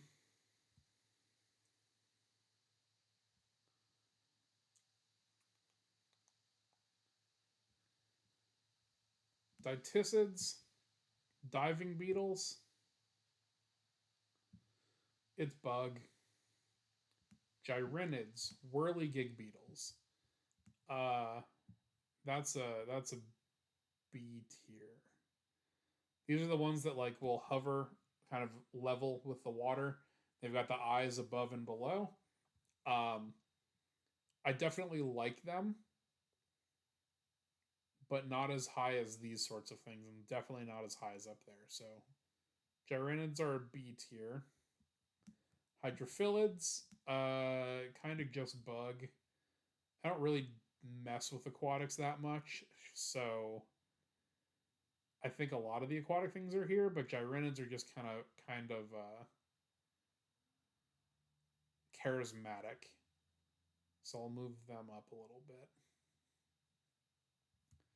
Hysterids. This is another one. It's a bug. I like it because it's a beetle, but I don't have like very strong feelings about it. I do have a Hysterid tattoo, which we've been moving things up because of that. But this one, this is a Hysterid. It's Spilodiscus americanus, and Hysterid workers can identify this from the tattoo. So I like +1 for my tattoo artist. There wasn't really a reason behind getting a Hysterid. Mom Tomology wanted to get matching bug tattoos, and she said, "What do you want? What do you want to get?"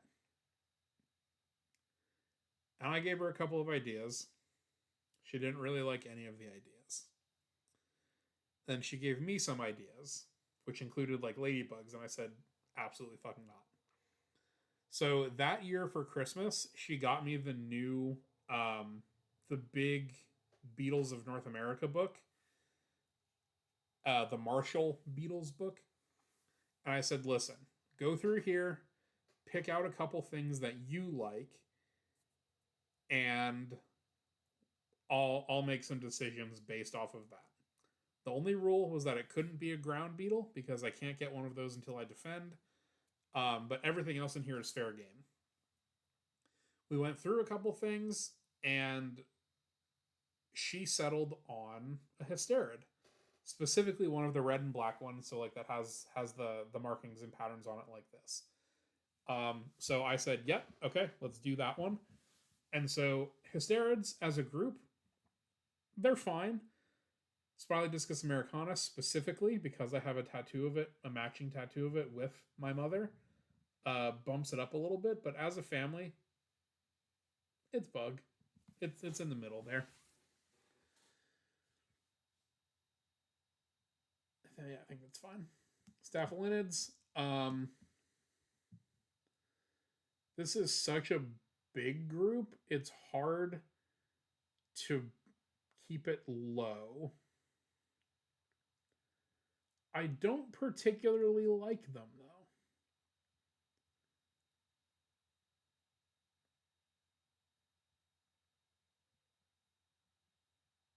Staphylinids are C.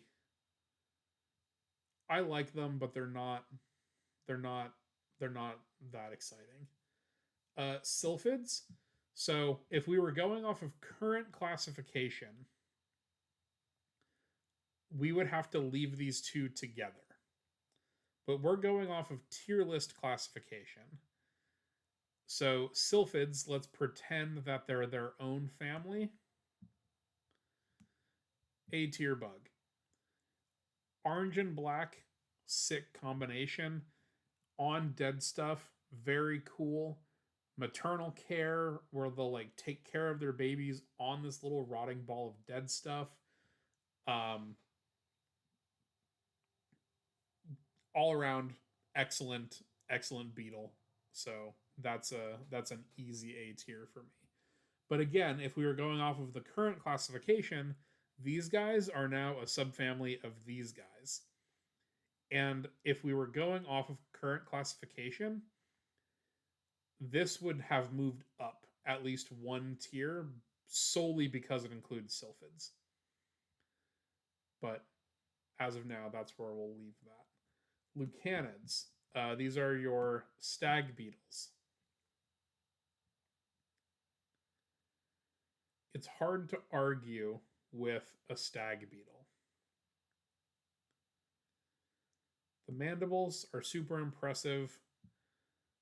Um, lots of good ambassador bugs in this group. I have an okay collection of them. I haven't done a ton of work with them because the US is lacking in a lot of Lucanids, but it's a stag beetle. You can't really poo-poo it in any way. Pasalids, B tier. Yes. So these are the patent leather beetles, or the best beetles. These are scarabioids, but they live together in logs and they squeak when they communicate with each other. Not out west, but I do have them again now that I'm back in Florida. I like them, not as much as these things. B tier. Scarabs. This is another group that's like it's hard to argue with. A tier bug.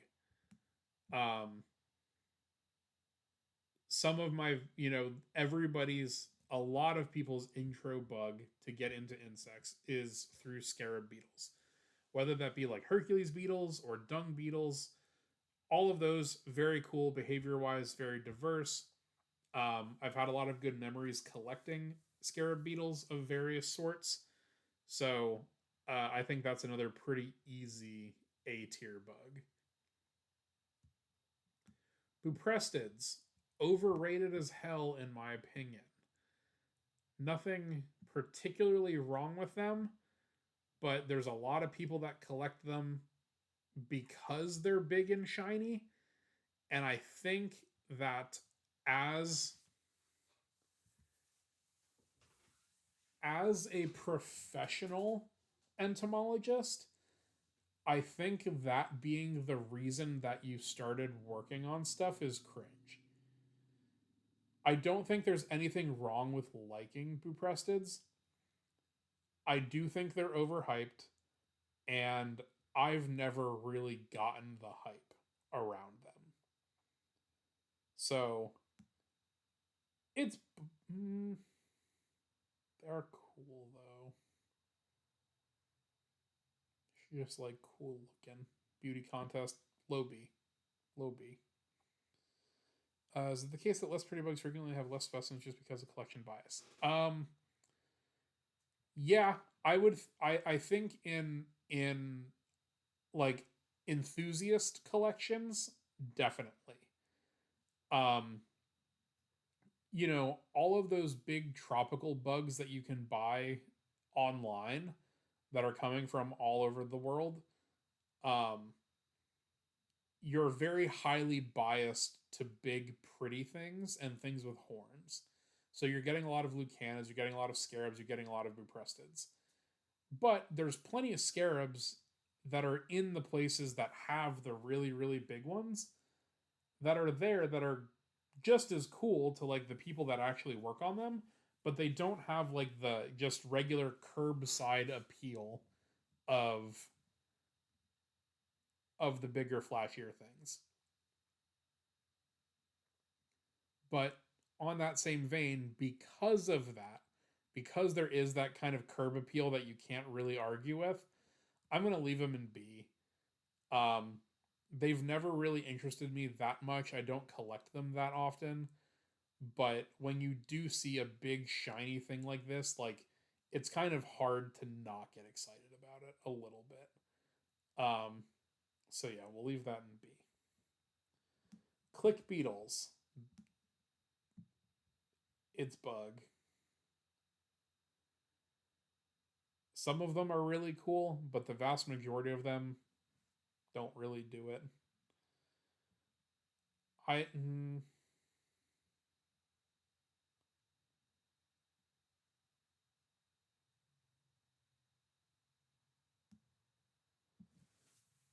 Oh god.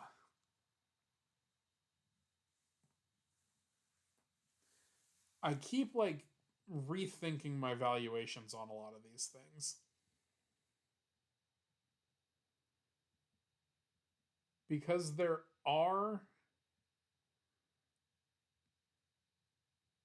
there are some click beetles that I think are cooler than most buprestids. But I don't think as a whole click beetles are cooler than buprestids. But because of those couple of strong representatives, I do think I'll put them in B. The big eyed ones, yes. The eyed click beetles are, if it was an eyed click beetle specifically, S tier bug. Like, phenomenal. But on the whole, the family's like okay. Lampyrids, fireflies. One of my earliest interests in bugs as a kid. One of the things that got me into science was working in my firefly lab. They glow. It's crazy. Good night, Lily. Thanks for being here. We're making pretty okay progress. We're doing all right. What are we at? Like 2 hours? So yeah, we're okay with this. We're working. But yeah, fireflies were almost certainly my earliest bug memory that I've ever had, like as a child, because we had them all the time growing up in Pennsylvania. I remember going in our front yard and just collecting a ton of them. And then yeah, I got to work with them in undergrad and everything, so that's an easy A tier for me. Cantharids. These are soldier beetles. It's a bug. Doesn't do much. Lycids. Higher in It's a Bug.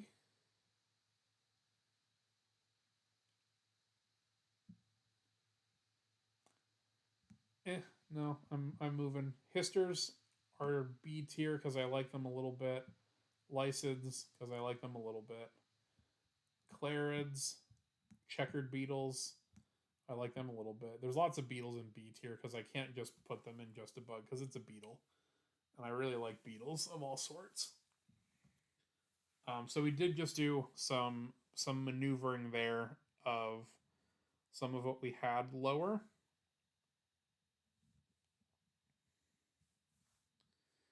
Beetle tier. Yeah, honestly, that's pretty correct. I still feel meh. It's a bug about these four, so I will leave those there. Ladybugs, D tier. Not apologizing for that. I dislike ladybugs.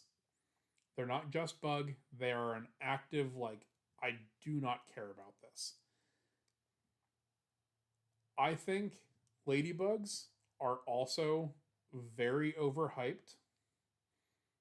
The general public likes them, but only certain ones because they think others are like invasive things that are going to bite, even when that's not really the case.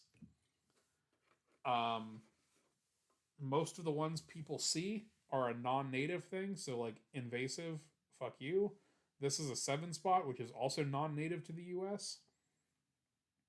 Actively dislike ladybugs. This is a D tier. Meloids. Blister beetles. Goes into the beetle tier. Beetle tier.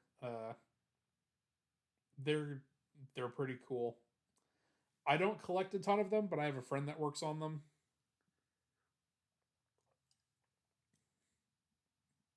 And because of that, I got more into collecting them. Their life histories are really neat. Their babies are oftentimes parasitic on ground-dwelling bees. There are really cool ones.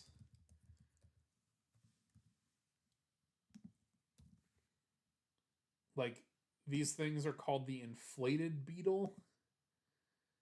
I don't know who Dave's Garden is, but like, look at that thing.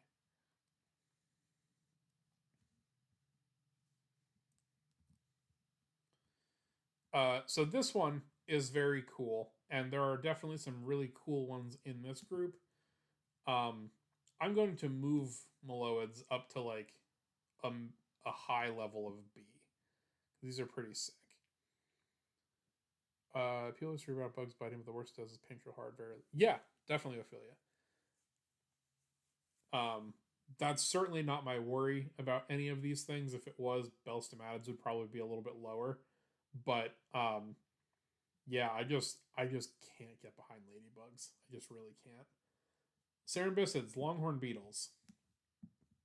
Again, it's hard to argue with a good longhorn beetle. It's another one of those groups that like really gets people into insects. The Titan beetle is the largest insect on the planet. Another one that people collect because they're pretty, but I do also collect them. So higher than Buprestids for sure. Yeah, there's just a lot to like about a longhorn beetle, so we're gonna keep those in A. Chrysomelids, leaf beetles. It's a bug. It's a very diverse group, and there are some really cool ones, but on the whole, I don't really like identifying them. They're everywhere, which is cool, but I don't have an active collection of them because they're just to me. So it's a bug. It is there. It is what it is. Weevils. This is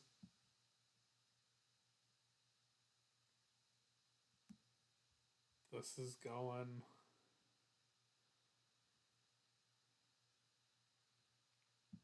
within a tier. I don't know if I'm going to rank them accordingly. Weevils are obviously a great bug. They don't make my S tier.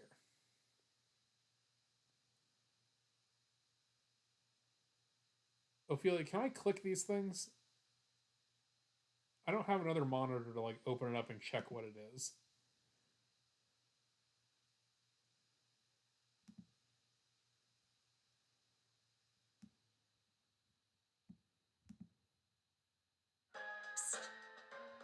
Cool, great ads.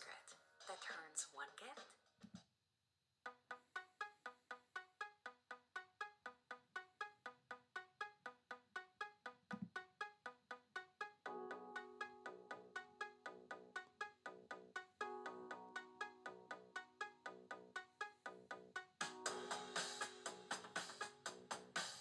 I'm a bug. Oh, I'm so very small. Little bug. Taking so long to crawl to where I'm going. Where am I going?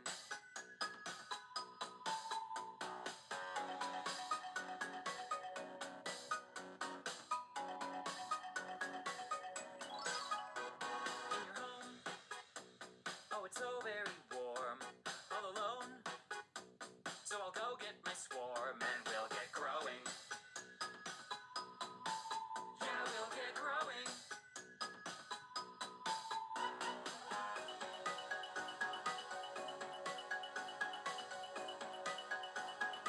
Oh my god.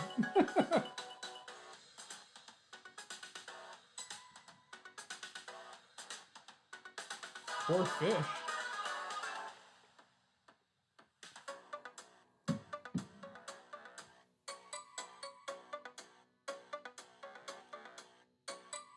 In the walls, in the closet, in the halls, Oviposit, in the stairs, in the attic, everywhere. Systematic kitchen tiles, table legs and laundry piles, laying eggs were in your hair, in your mattress, everywhere. Systematic in the fridge, on the ceiling, what's that itch? Tiny feelings in your clothes, in your bed sheets, everywhere. Yeah. Your house belongs to the bugs, and there's nothing you can do.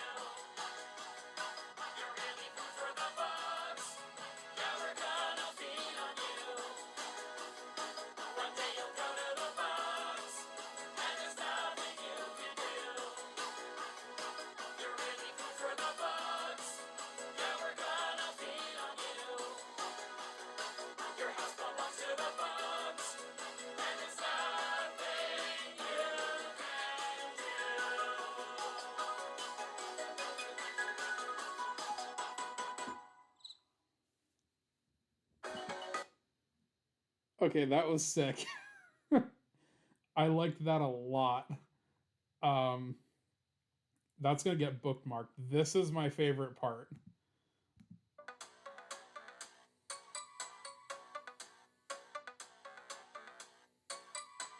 the walls, In the closet, in the halls, oviposit. in the stairs.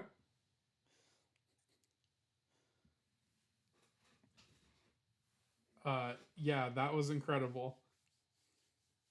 In the halls, oviposit is like a bar. In the walls, In the closet, in the halls, oviposit. closet, in the stairs. Yeah, excellent. Great job, Ophelia. Banger and a half.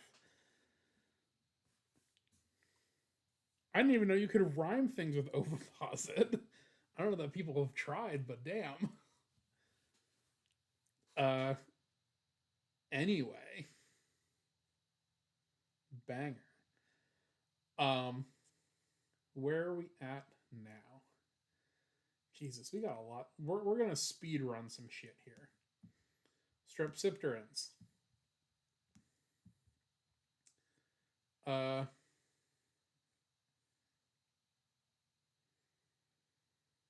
it's a bug.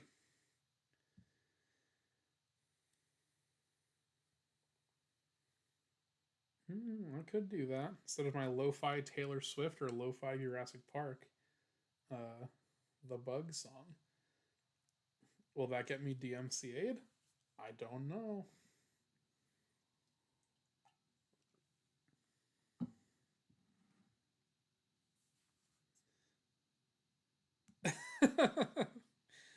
Yeah, you can, Sam, if you want.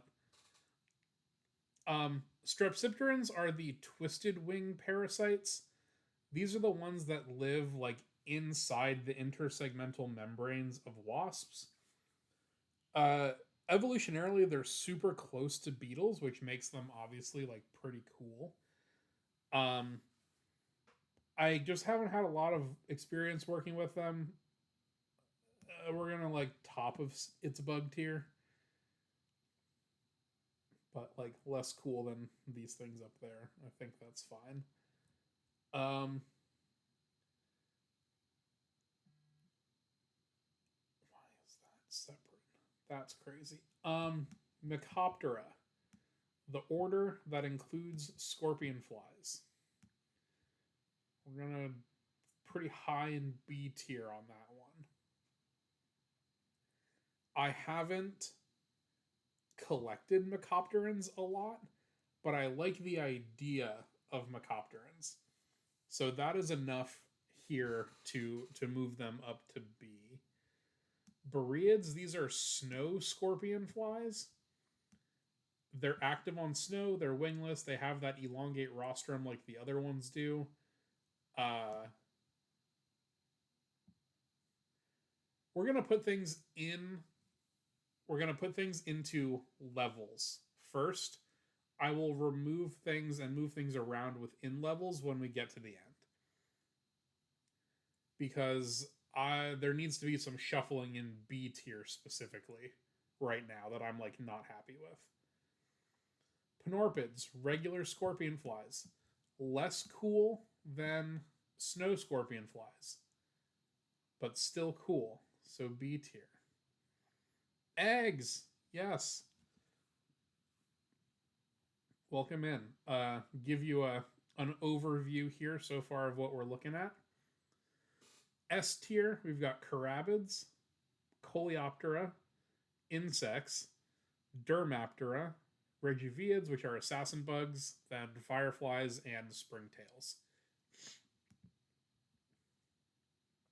A tier, we've got mantids, walking sticks, a different type of assassin bug, weevils, true bugs, cicadas, carrion beetles, darkling beetles, mole crickets, tree hoppers, lanternflies, water scorpions, stag beetles, scarab beetles, longhorn beetles, and cockroaches.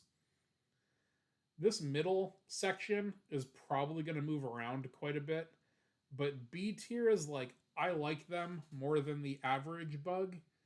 C tier is, we're going off of like a school grading system, so a C tier is perfectly average. I don't have a particularly strong feeling one way or another. It's just an average bug. D tier, I actively like it less than most bugs. Um, F is Extinct Yourself. We've only got one in there so far. And then this one does not have the correct image for the family, so I'm not going to rank that one. This list does have mites on it, mites and ticks down here. I kind of wish it didn't, because arachnid tier list is going to be a whole separate thing. I might just move these.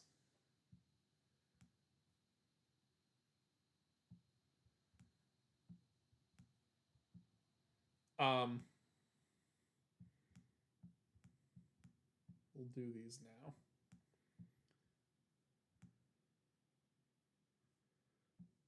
It's bug. Okay. So, Eggs asked about arachnids, and there were only 3 on the list. You have Acari, which are the mites, and then you have Exotidae, which are the ticks, and Exotidae specifically, which are the hard ticks. I could put them in can't rank if we want to do an arachnid tier list, which would end up being much shorter than this one.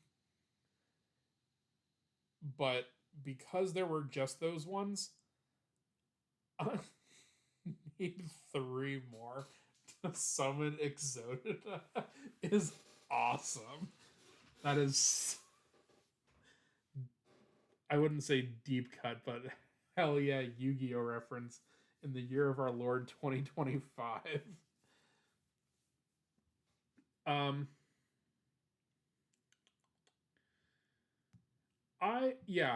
I think we'll put them in can't rank for now. I'll put together an arachnid tier list at some point and we can do that. But I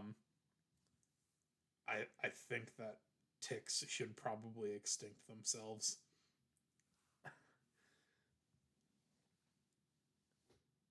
Raphidioptera, snake flies.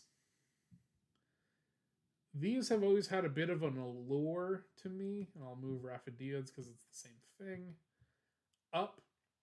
This is an order that is only found like west of the US, or in the western part of the US, I should say.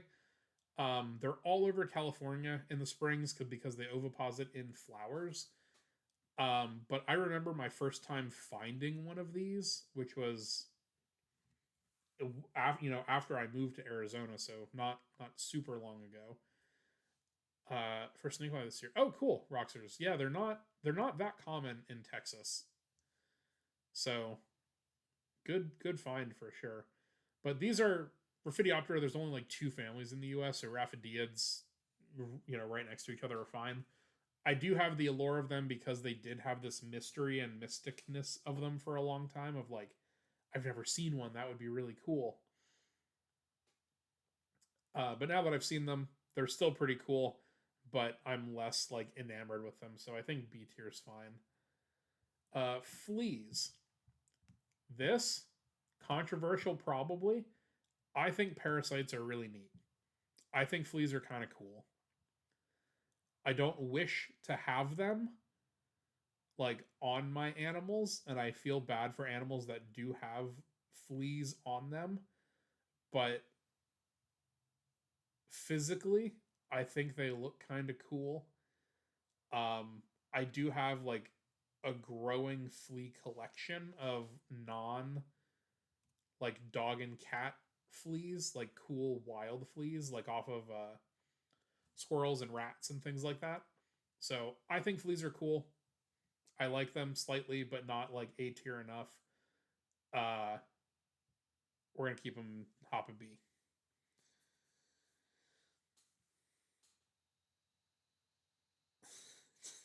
Listen, Glacial.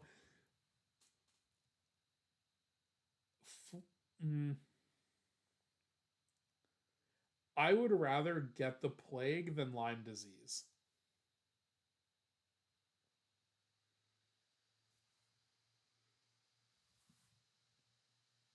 I would rather get the plague than Lyme disease in the year 2025.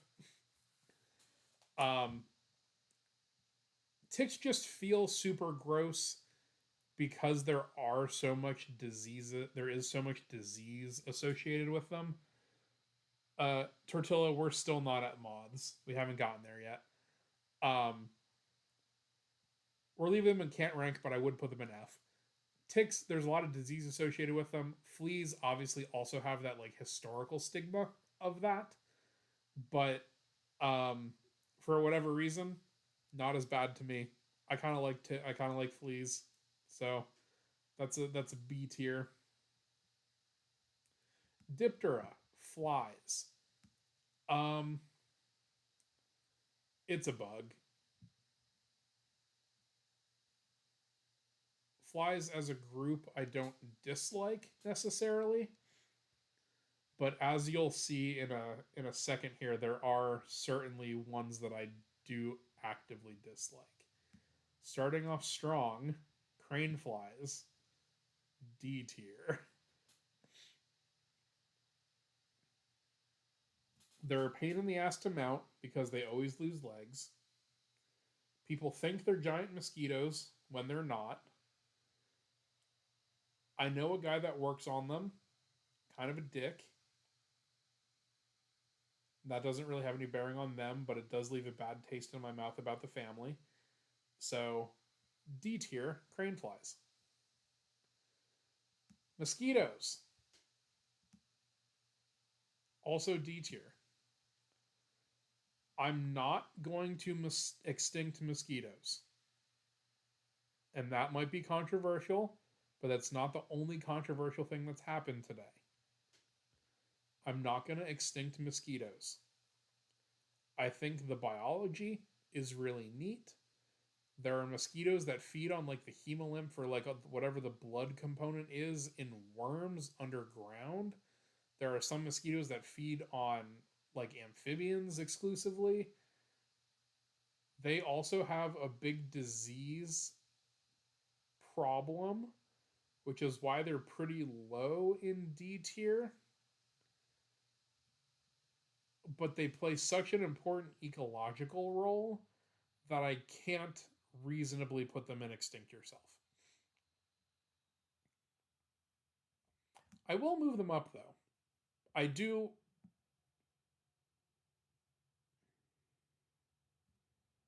Yeah. Okay, we'll do there. Typical mosquito bath. Yeah, that's fair, Roxers. Really pretty mosquitoes. Yes, there are. Why does it do that when I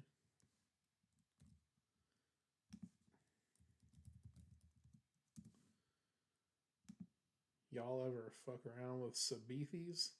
Canopy mosquitoes?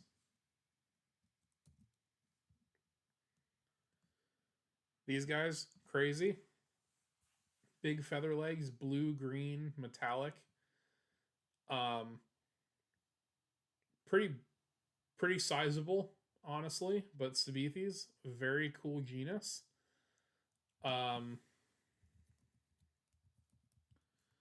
Uranitania sapphirina.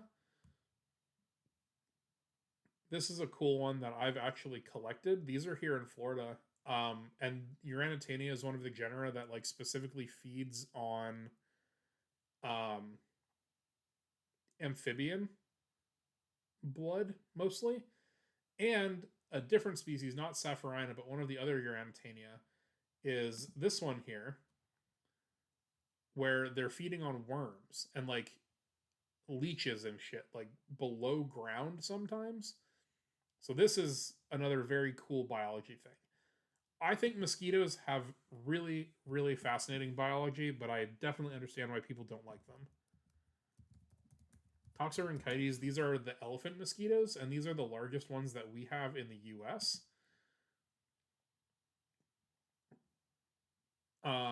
And they have like these giant downturn proboscis, and these ones don't actually feed on blood as adults because their larvae are predatory. So they're able to get all the protein that they need to make eggs in the larval stage. So this is just like this big shiny blue thing that feeds on nectar exclusively as an adult. And these are also big as hell if the name elephant mosquito doesn't give that away. But yes, so these are cool. I think mosquitoes in general are kind of neat. I also have a tattoo of a mosquito as well, so gets a little bit of a buff from that. Chironomids, midges.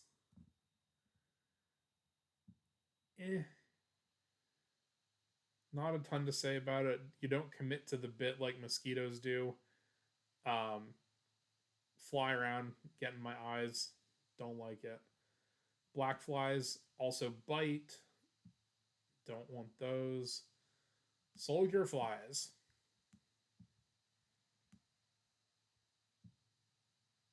Soldier flies are B tier. This one in particular is the black soldier fly, which is Hermetia illucens. They're used for food a lot. They're one of the things that people are considering raising for insect protein. They're great decomposers. You can get them as food for your pets as well. But there are other very, very cool ones of these that I've just liked collecting over the years. And there are some where you're very surprised, like, oh, I had no idea that would be a Stratiomyid because it doesn't really look like one. Yeah, B tier on those. Tabanids, horseflies.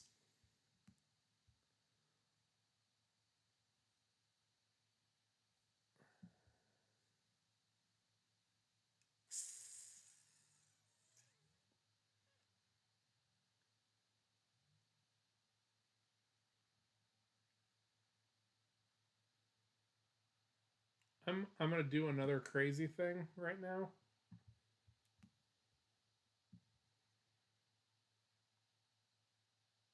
Mosquitoes are just bug. And so are horseflies. Because I don't actively dislike them.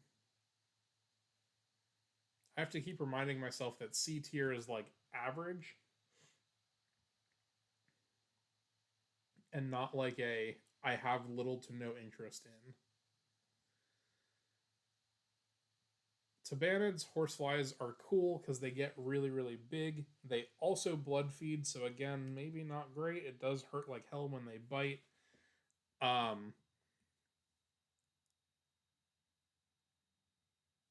yeah, they're fine. It is average to me. What did Proterra do to me? Nothing, and that's its problem. Glacial. That was another early sort. We did the Entognathans first. I have never seen Proterra, and that annoys me. I actively dislike them because I haven't been able to find one after like 10 years. And that's not their fault, but it certainly is where they end on the list.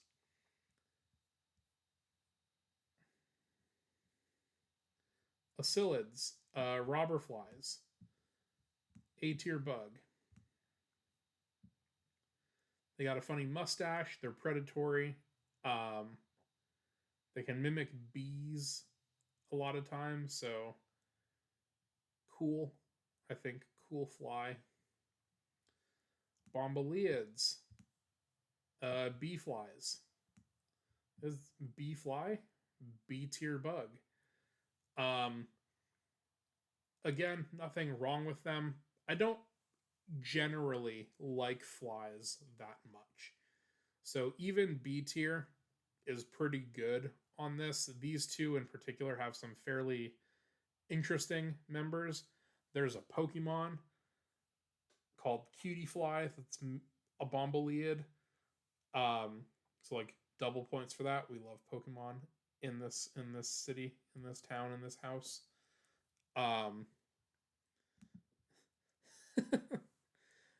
Owl, if you're here to learn, this is the wrong stream, man. we're doing bug rankings today, so a very highly scientific process.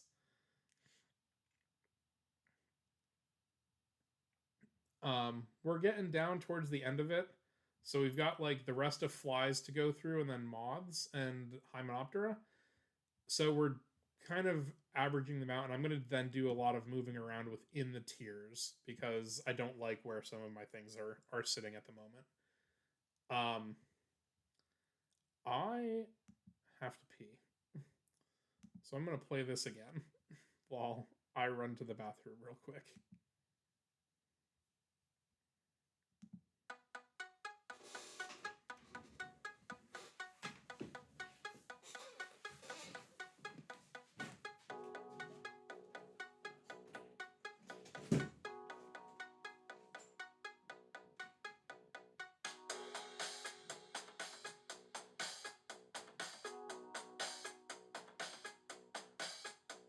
I'm a bug. Oh, I'm so very small. Little bug. Taking so long to crawl to where I'm going. Where am I going?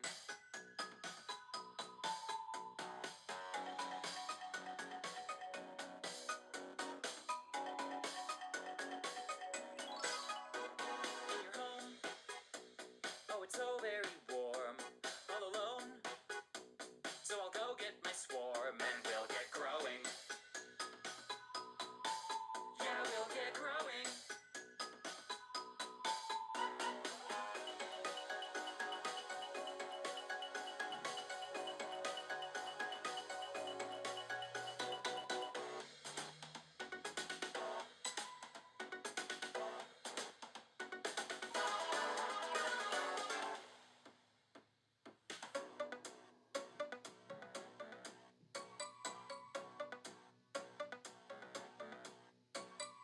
In the walls, in the closet, in the halls, oviposit, in the stairs, in the attic, everywhere. Systematic kitchen tiles, table legs and laundry piles. Laying eggs were in your hair, in your mattress, everywhere. Systematic in the fridge, on the ceiling was that itch. Tiny feelings in your clothes, in your bedsheets, everywhere. Your house belongs to the bugs, and there's nothing you can do. You're really food for the bugs. Yeah, we're gonna feed on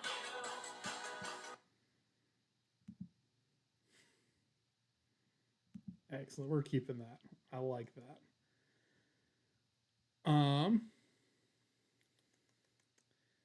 Let me catch up. Jamie, have I done a stream showing the bugs Pokemon's real life counterparts? Funny you should ask that. It's something that I've thought about. Yes.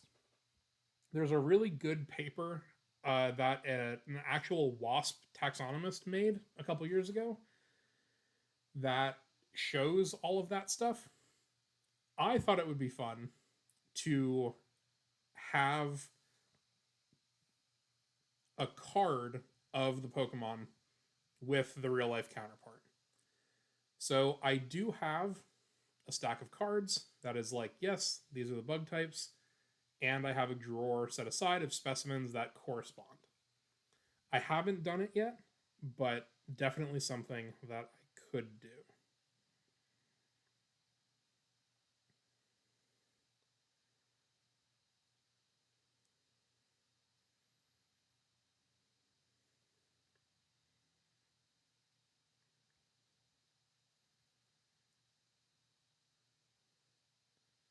Yes, yes, we will eventually do that. Because I think that's a really good teaching thing. I mean, I've got my little Lego Caterpie right here, and I have my little Heracross little guy back here. So I'm in deep in the Pokemans for sure. And I'm putting together a display at work that's like Pokemon card specimen. So yes, definitely be doing that at some point, but it's not on a schedule yet.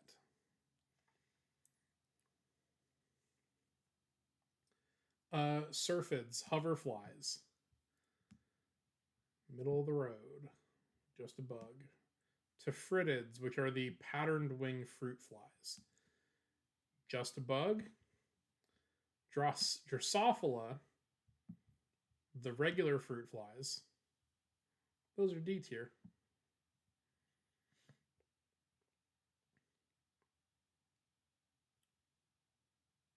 You're fine, Al. No worries.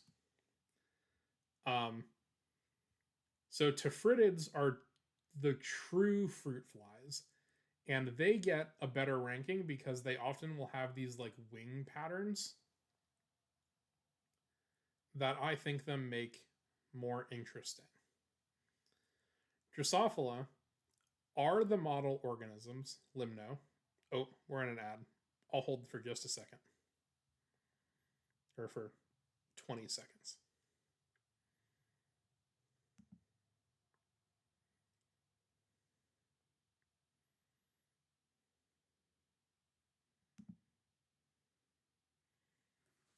In the walls, in the attic, in your halls.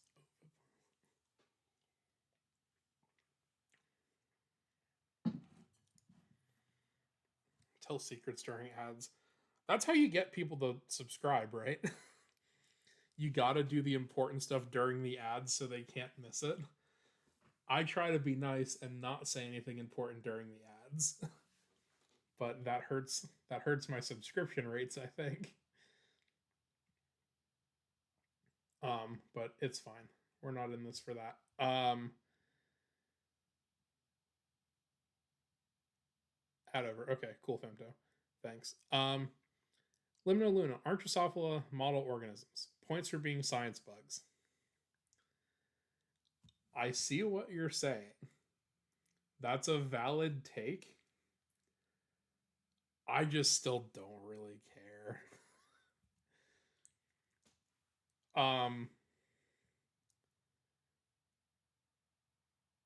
If, if they were to get a bonus point, they would only get moved up to its bug. So I don't think that's like unfair because of all of their importance, but like, nah. We're keeping them in D. Muscids. These are your house flies. Annoying. Don't really excite me at all. Kind of annoying. Some of them bite. These are the ones that are primarily going to be the ones that are like biting Winnie and the rest of the pasture gang. So like extinct yourself, honestly. But yeah, don't. Slight negative feelings. So yeah, no good on houseflies. Hippobosids, though, based as hell. This is an A tier bug. We're moving up. Hippobosids they're called louse flies because they are wingless and they live ectoparasitically on other stuff. You'll find them on birds a lot, so pigeons will have them sometimes. There's also ones that are called deer keds that are parasitic on deer. But a wingless fly, cool as hell. Again, I do like parasites a little bit, except for ticks. I know it's hypocritical, but that's where we're at. But super flat, really weird morphology. Hippobosids are really cool. There's this other group.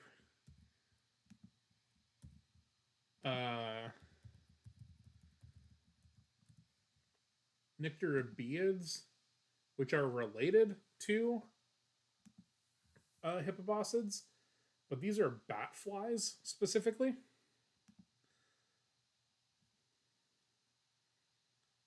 A wingless fly is just a walk.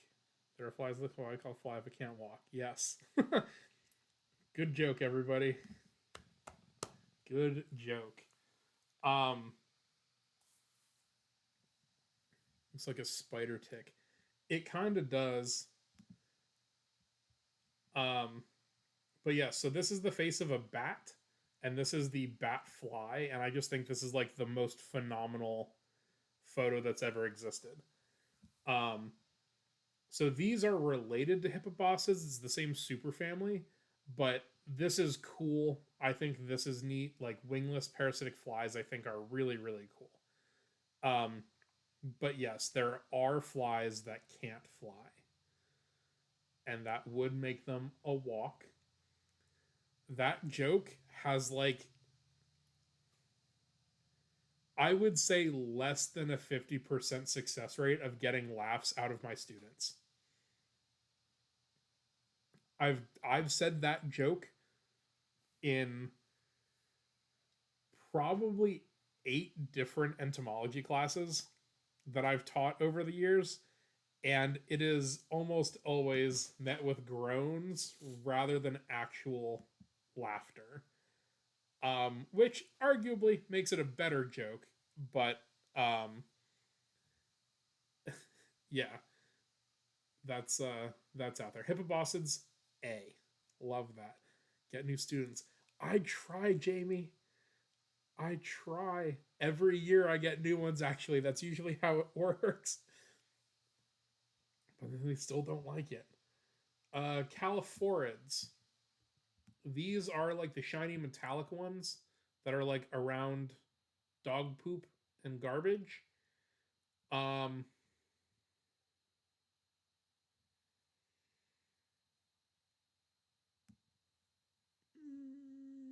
yeah, I kind of dislike them. They're also the ones that are like primary screwworms, so those maggots that eat live flesh are in that group, and that's kind of rude of them, honestly. So, because of their affiliations. No, not necessarily. I don't mind a poop fly. That's like not the problem. I don't know. Just this is a vibes pick. This is a vibes pick. Hang with trash and Evan calls you trash. That is not true. Carrion beetles are on trash. Dermapterans are trash recyclers. Not necessarily, is all I'll say. I don't think that's correct. Tachinids, parasitic flies, low B tier. Go up here with the other flies. Again, I like parasites.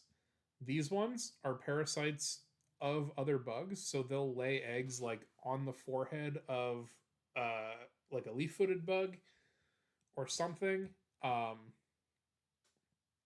Very bristly, and they can parasitize a ton of different stuff. They're very host specific, so close like evolutionary relationships like that I think are interesting. Tachinids, low B tier. Trichoptera, caddisflies, do not care at all. These are evolutionarily close to moths. They're aquatic as immatures, and they're the ones that make the cases. Don't have the book. I put it on my bookshelf already. Wait, what's messed up? That they're closely related to moths, or that I'm putting them in D tier? Which part of that was? Okay, that I don't care.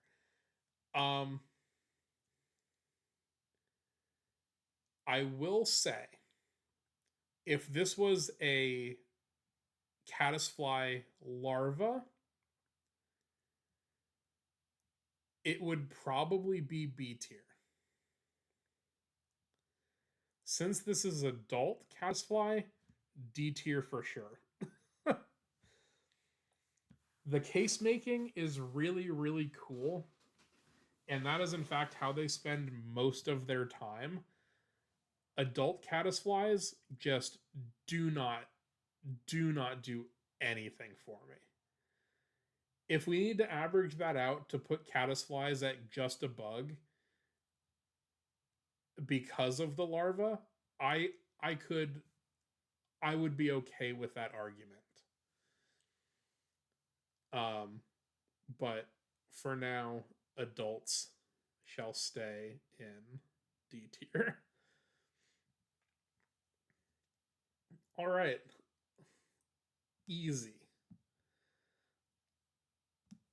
easy, easy, easy, easy, easy, easy, easy, easy, easy, easy, easy, and easy.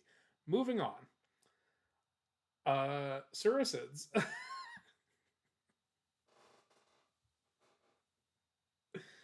Okay, we should probably do that for real, huh? We should probably do that for real. Um, okay. Tortricids. Don't really care. This was a joke. This was a joke. I'm moving things to where they actually belong. Sphingids. This is going to be a surprisingly high one. We're like top of B tier for Sphingids. Hawk moths can get really big. They've got that close like orchid association, Madagascar. Fun to raise, food for other things. Sphingids are cool, and if there happens to be a cool one around, I've been known to bring one home. I've collected Sphingids before. I'll say it. It's an embarrassing secret, but I have, in fact, dabbled with Sphingids in the past. Similar to Saturniids. Saturniids are the giant silk moths and are one of the things that got me into insects. We're putting a moth in A tier, chat. And I hope you all know that for me, that's crazy. But like the first insect specimen that I ever pinned for my personal collection was a silk moth. Luna moths were always like a draw to me, and the first time that I found one, I'm pretty sure I teared up about it. Seeing an Atlas moth in the wild in Thailand last summer was like top 5 bug experiences of my life. The Atlas moths themselves were like okay, but the other Saturniids that we had in Thailand, let me cut that. So we're back on full screen for me now. Get ready for the flashbang because I'm going to show the phone again.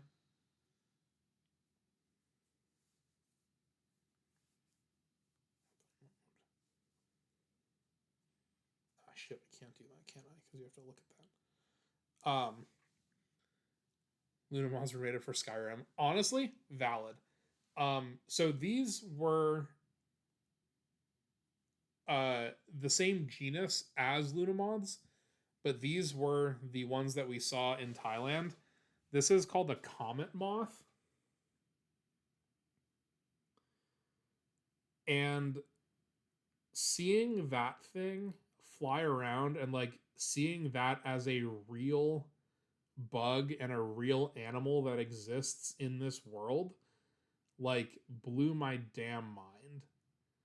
Even as a notorious moth disliker, some would even say moth hater, this thing was a highlight of the Thailand trip for me.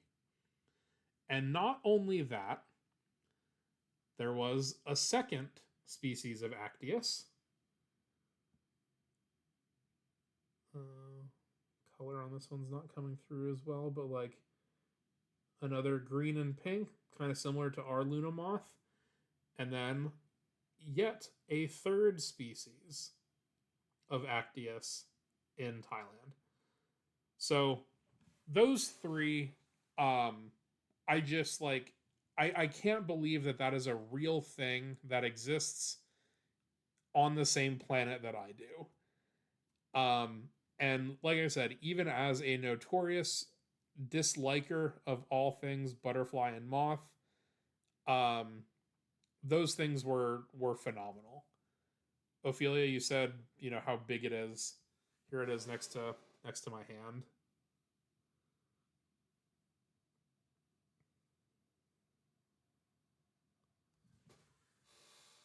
Um, so yeah, Saturniids,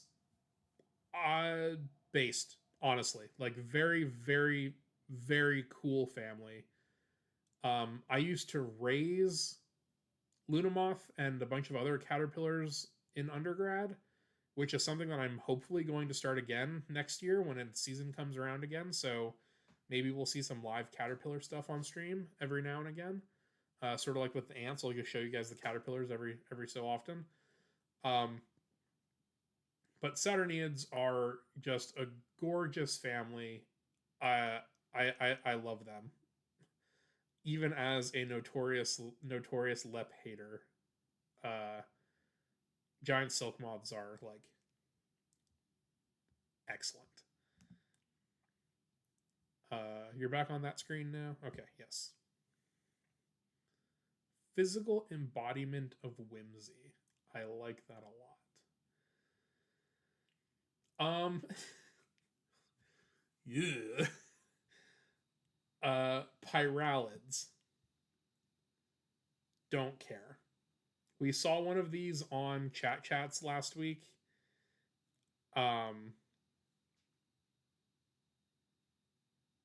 What do you send me $20 for?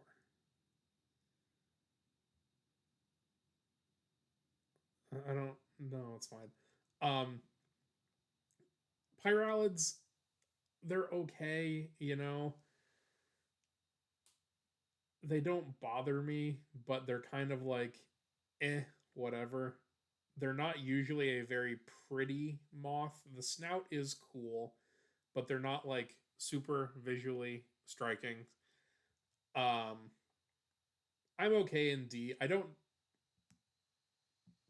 They're there. This is not a family currently. It's a bug. I do not get excited about monarchs. I think the grouping of them is very cool.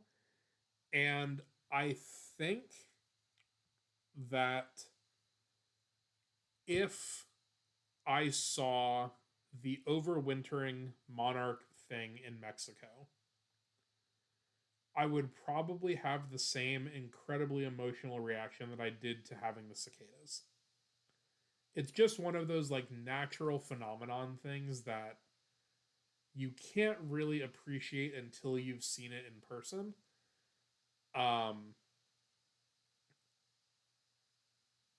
But I don't think that it would be special for me because it's monarchs.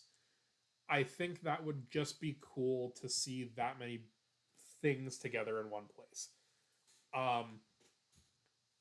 So I'm gonna leave monarchs and it's just a bug. I don't dislike them, but it doesn't really do a ton for me. And I think I like the monarch spider amount that's not there anymore. Very true. That might heal you. The monarch migration thing in Mexico, I think it would heal me too, honestly. I need another cool bug thing in my life. Lycenids. These are coppers and blues and hair streaks. This gets a low B. As a kid, they went, Oh, that's so cool, Rockstars. I saw them in Kansas when I was doing my masters. There was a couple of times that we went out where there were like mini roosts where we would see like 30 on a tree all at once.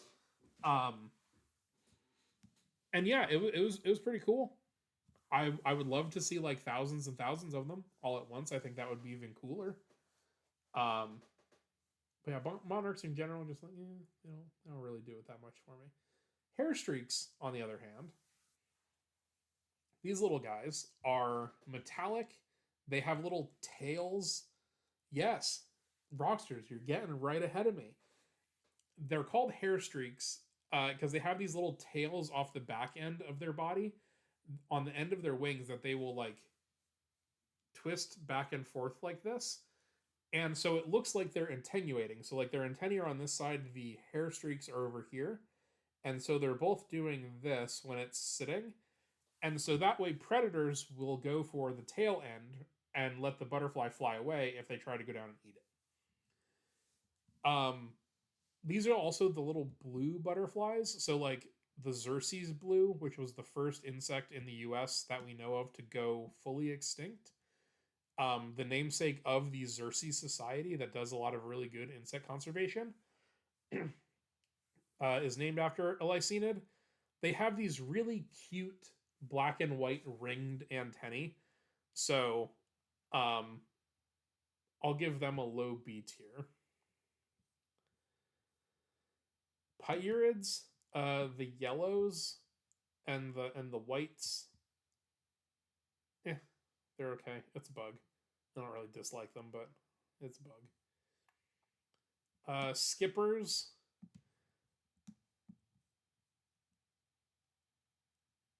Am I really gonna do this?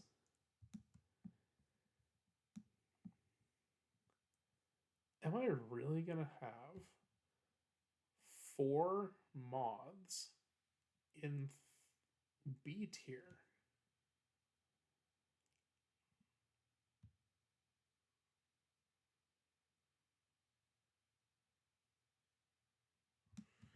I think we're doing it, chat. Hair streaks and clear wings. Very cool behaviorally. Very cool. Okay. I know I'm not that big of a moth hater. I am actively a butterfly hater. So it makes sense to me that the things that are up here are all moths, quote unquote, except for the lycaenid. And I guess skippers are kind of their own thing now. But yeah, so the top ranking ones, Saturniids, Sphingids, and Ceciids, are all moths specifically. But yes, I do. I think that is very fair to say that I am a butterfly disliker, but moths are cool. And I think we're about to learn that again here. Swallowtails, they're big, they're flashy. Nymphalids, though, if we have to think about this, this is the family that has blue morphos in it. And I think regardless of who you are and how much you dislike butterflies, blue morphos are one of the coolest damn things that exist on this planet. You don't see that color blue like anywhere else. And even like US nymphalids,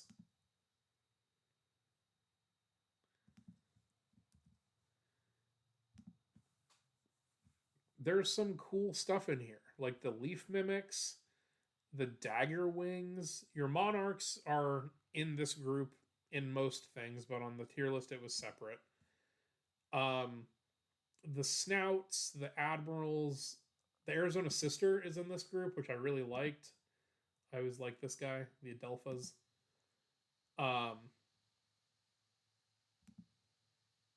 really pretty underwing too. Blueness of the like Pipevine Swallowtails. That's valid, Rocksters. I think Morphos give this group a really big boost. But there are a lot of other really charismatic taxa in this group as well. Like, look at this thing. Look at this shit. Southern Texas? Crazy. So, even with this, look at a Daggerwing too, just to make sure that you guys are understanding where we're coming from. Like, look at that.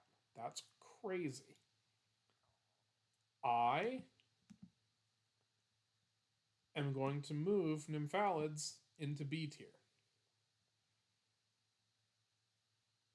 And this feels high for me, honestly. But in my heart of hearts, as much as I actively say I dislike them, Nymphalids are like the biggest butterfly family, so it also makes sense that like there's a lot of really recognizable things in here.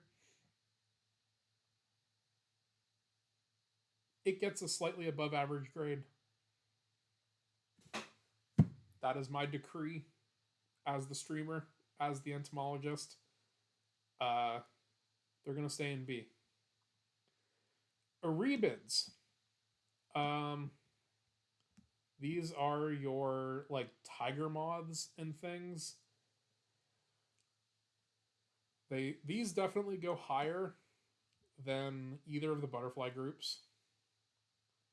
I think they go above the snake flies. The black witch moth is a very cool thing in this group, and again, going off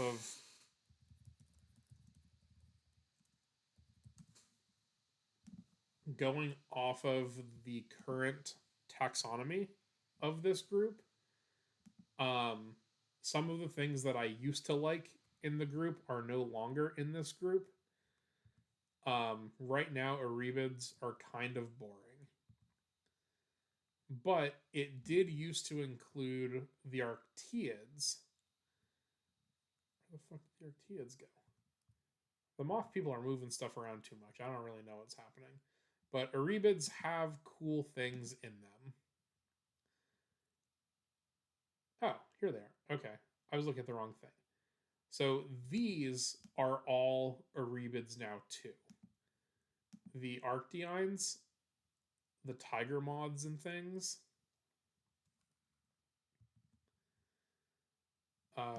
the spotted hawk moth, the spotted oleander moth. This is really cool. This is an Erebid that doesn't really look like an Erebid.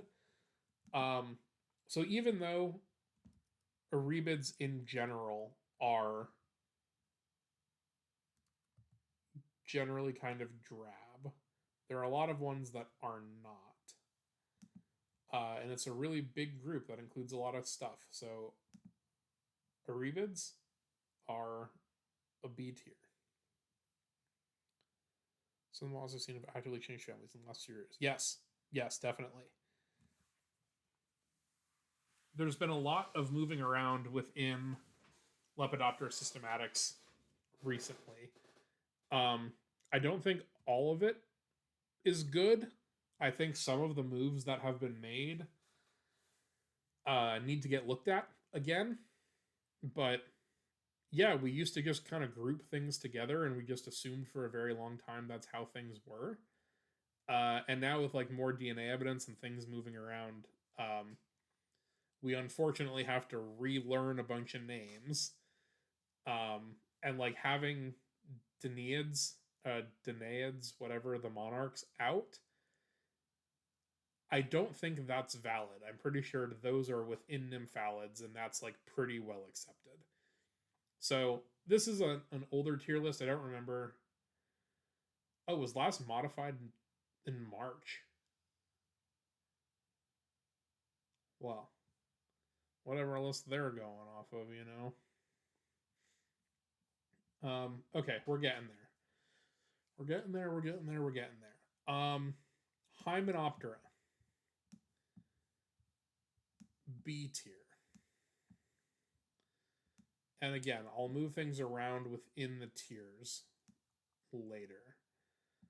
Hymenoptera, B tier, because there's bees in it, which I think is funny. But also, in general, they don't do a ton for me, but there are certain groups that I really do like, which includes ants. This is going to maybe not surprise people necessarily. I think ants are an S tier bug. The social structure around them is really, really neat. There are a ton of different ants that all look very different, but they're all still ants. Calypso is right behind me, so she would be sad if I said that ants were anything but S tier. But ants were also one of the first things that got me in, ants were my first paying insect job. I started as a volunteer in the ant lab, taking care of the lab colonies. And then after doing that for a little bit, I eventually got signed up as a paid position, caring for the ant colonies and also preparing specimens. So I did a lot of ant work over my 2 years that I was in the lab. It's just a very, very cool system. So yeah, ants are S tier. I don't think that was that surprising, but they're up there with my list. We're kind of picking around here. Apids.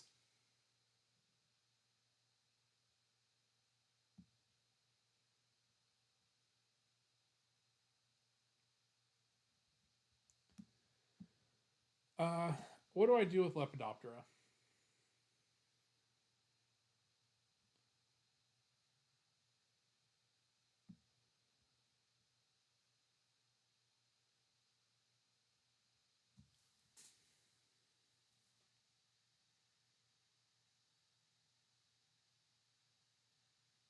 I've ranked everything besides Tortricids and Pyralids in C or above in Lepidoptera. Can I really put Lepidoptera as a whole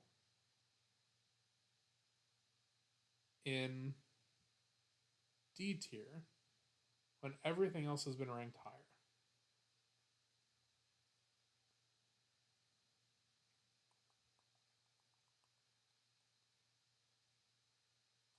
Yeah, I think I think I can do that. Um,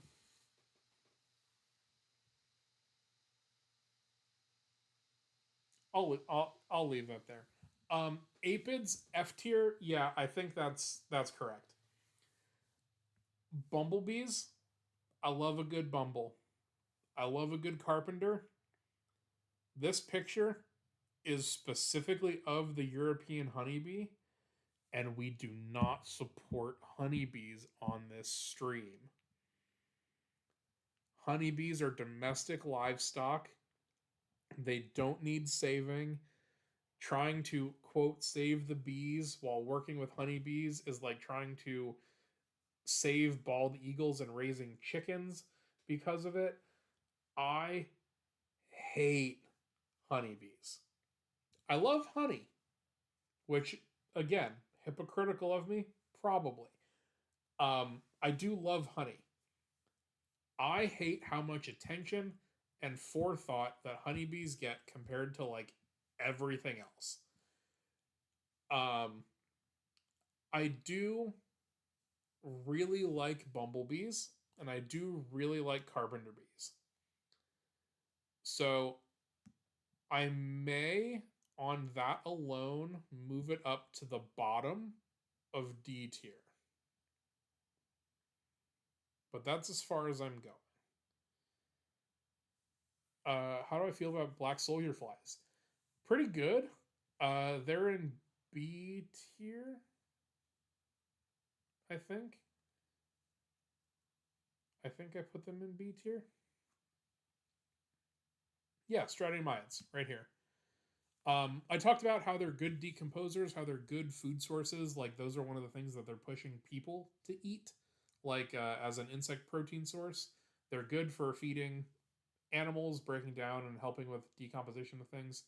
So, yeah, soldier flies are a B tier right now.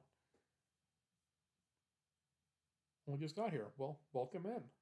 You're catching the end of it, but we are going to probably go through and reorder some stuff because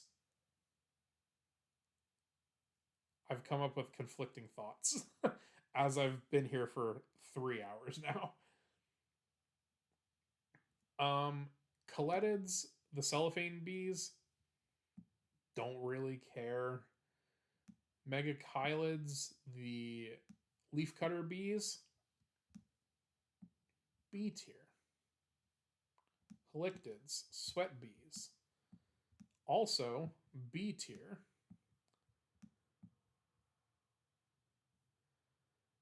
Sphecids, the thread-waisted wasps. I think that's just a bug. That's a C tier. It's like an average insect. Cynipids, gall wasps. Behaviorally very cool. Morphologically very cool.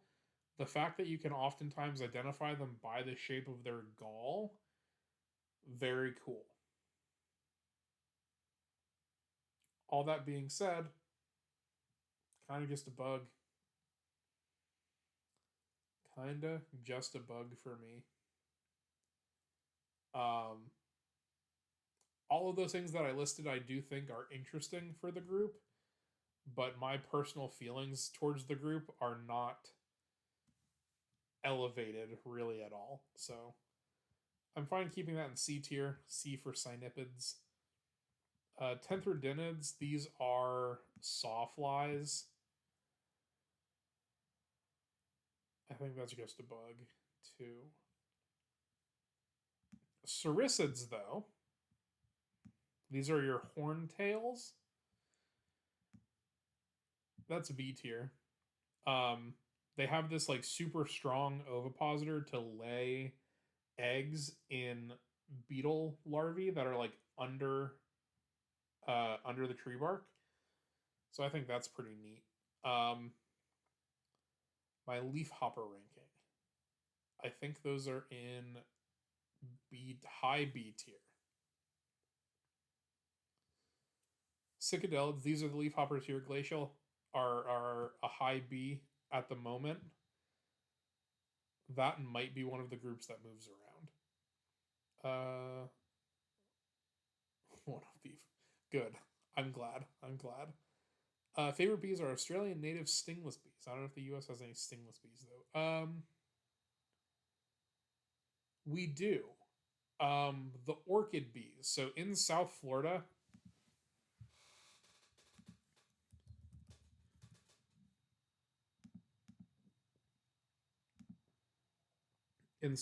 we have these orchid bees. And these are feeding on squash, which is weird.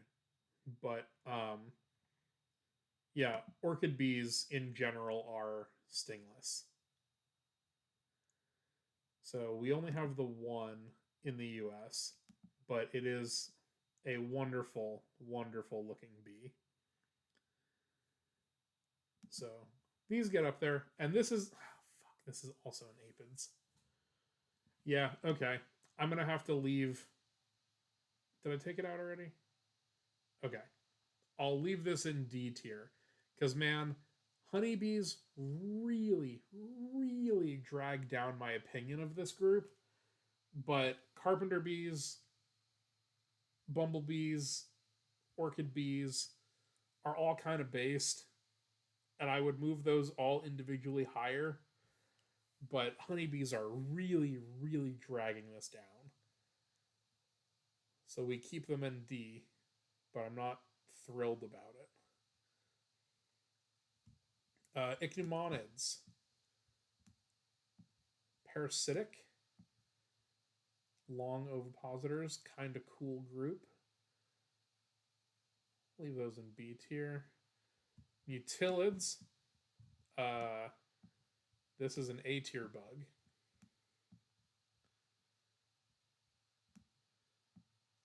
Velvet ants are some of my favorites. When I was first starting in entomology, I saw one of these. I didn't know what it was. I mean, I knew it was a hymenopteron of some sort, but I scooped it up in a little container, and they can squeak. So you can hear them like stridulating to try to warn you off. They're brightly colored. The ones in Arizona, we've got like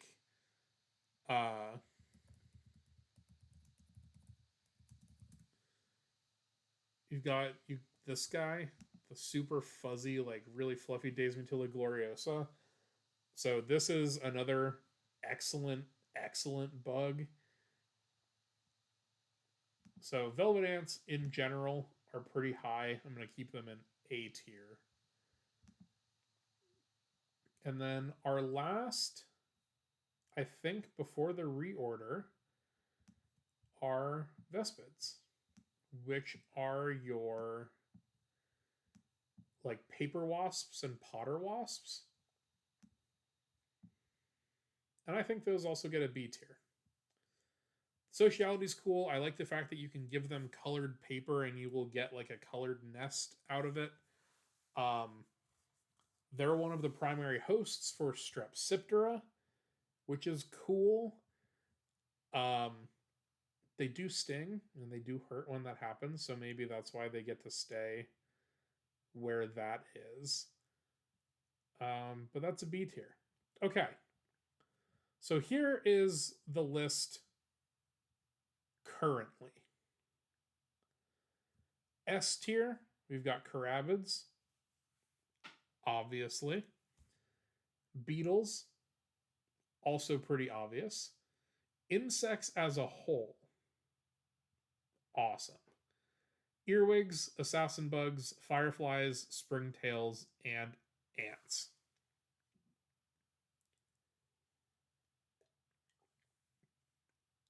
Are you with a neighbor because I'm big?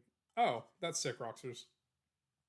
Glad that you're able to do the educating and also have them be receptive to that. So those are our S tier. Our only F tier is bedbugs, which I still feel pretty okay about that.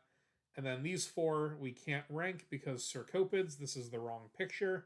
And then these are arachnids, not insects. So they're not here on the insect tier list.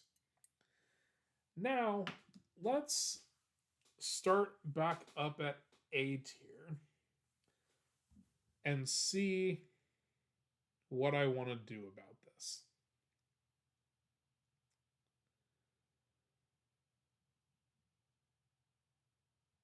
Mantids, good. Walking sticks, good. This other thing that's also an assassin bug, sort of, good. Weevils, true bugs, cicadas. I feel like Millipede should get credit for looking wild, but are reasonably chill.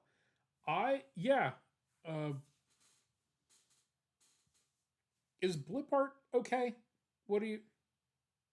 Bleepart? I don't know. Anyway, I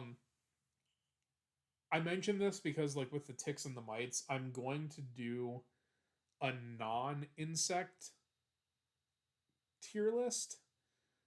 And I said arachnids originally. But then having, like, a centipede and millipede, a centipede and millipede thing separate from arachnids feels wrong. So I agree they should get credit for looking wild, but also being chill. Glacial, I don't know about that. You're getting off of arthropods then at that point. I don't know about that. But yeah, maybe we'll put together like a non-insect critter tier list. Um, and I think that can also get pretty involved because spiders on their own have their own tier list of families that I could do that would be like really, really big. So we will work on that. Tortilla, in your admin notes, if you could please write that down. But let's check these tiers. I don't. Do we want to move things around in here so like this is the worst thing in B tier? I think that's like too much work. I think that's too much work for me, but let me reevaluate if anything needs to be moved down or up based on my feelings. These 5 are good. Cicadas, honestly, higher in A tier. They should be up there. Carrion beetles are A. Tenebrionids are A. Mole crickets are A. These 2 are good.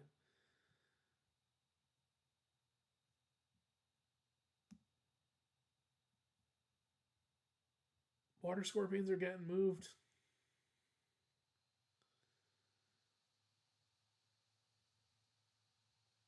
Water scorpions have been relegated to B tier. I apologize to all of the water scorpion fans out there. Embracids and fulgurids are good. Lucanids, scarabs, cerambycids, good. Robberflies and Robberflies, good. The entirety of Blatodia. I feel like this is just such a bad picture for them to have as like the thing that represents cockroaches, because this one in particular, probably like a D tier for me. But if we think about cockroaches on the whole, I'm very pro cockroach. And so, even with that unfortunate picture, they do stay A tier. Hippobosids, very cool. Saturniids, not very arguably very cool. But excellent family. And then velvet ants also get an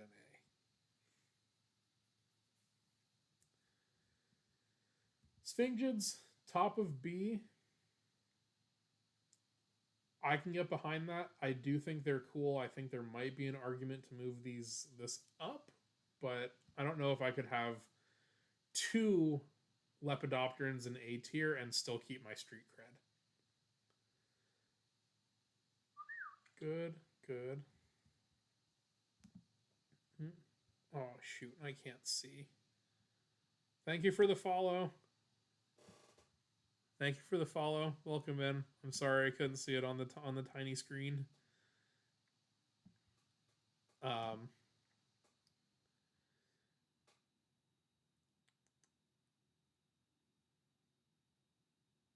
Boreids, B tier. Siphonoptera, B tier. Toe biters, leaf-footed bugs, cicadelids. I think cicadelids get moved. I think meloids get moved.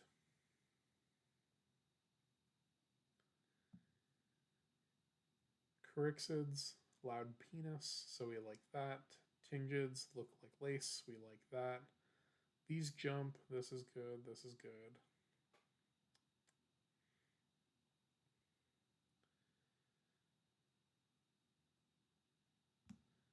I think we move some beetle boys up. And we keep that one down. Erebids, so the flies were good. This part gets weird. So from like Erebidi back, I'm not gonna like super order this. Because I think leafcutter bees probably like go up here.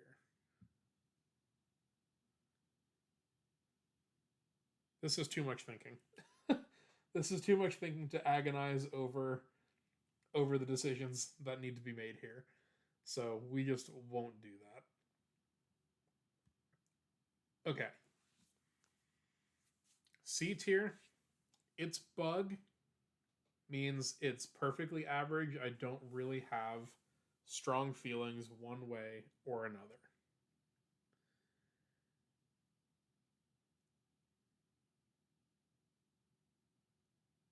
Strepsiptera, cool conceptually, don't do a lot with them, so I think they get to go down. Entognatha is very, very close to moving up, but because it is not an insect, I feel like it can't go that high. Diplura, Zygentoma, valid. Neuroptera as a whole. Dragonflies as a whole are fine. Most of the dragonfly families I could not give a shit about. So those are down in D. Nodonectids, Pentatomas, Daticids. This is all fine. I stand behind mosquitoes and horseflies here. I could maybe move these, but those are fine.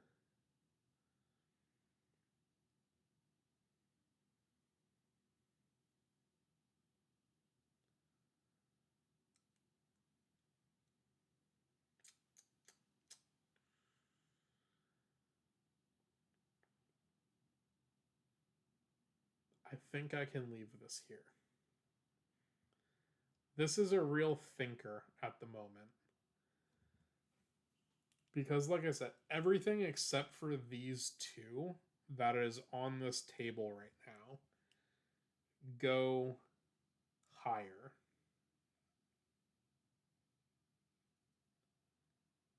But they frustrate me with how everybody likes butterflies and moths. And there's less people that think beetles in general are cool. You know what? We're putting it in C. We're putting it in C. The thing that pushed it over was silk moths. Not the giant silk moths, not Saturniids. I'm talking about like Bombicoidea, the ones that we actually get silk from. And I think that's pretty cool. So maybe I am less of a Lepidoptera hater than I thought. I don't really actively dislike many of them. And you gotta admit that some of them are really neat. So we have put Lepidoptera here as its bug, and honestly, we move it above some of the wasps. Are cicadas true bugs? Yes, they are. So we've got cicadas pretty high up. That's a high A tier here. But yeah, so flip art, yes, they have piercing sucking mouth parts, which is the only like truly unifying character for that group.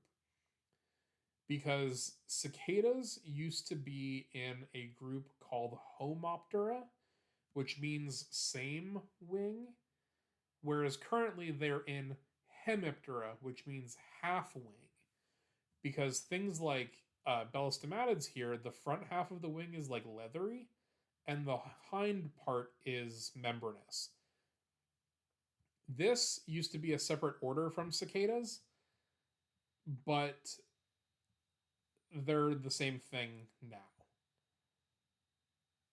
So cicadas being Hemiptera, which means halfwing, doesn't really make sense, but the piercing sucking mouth part is one of the things that unites them. The mouth part is placed differently on a cicada than it is versus like an assassin bug. But yes, it is in fact a true bug.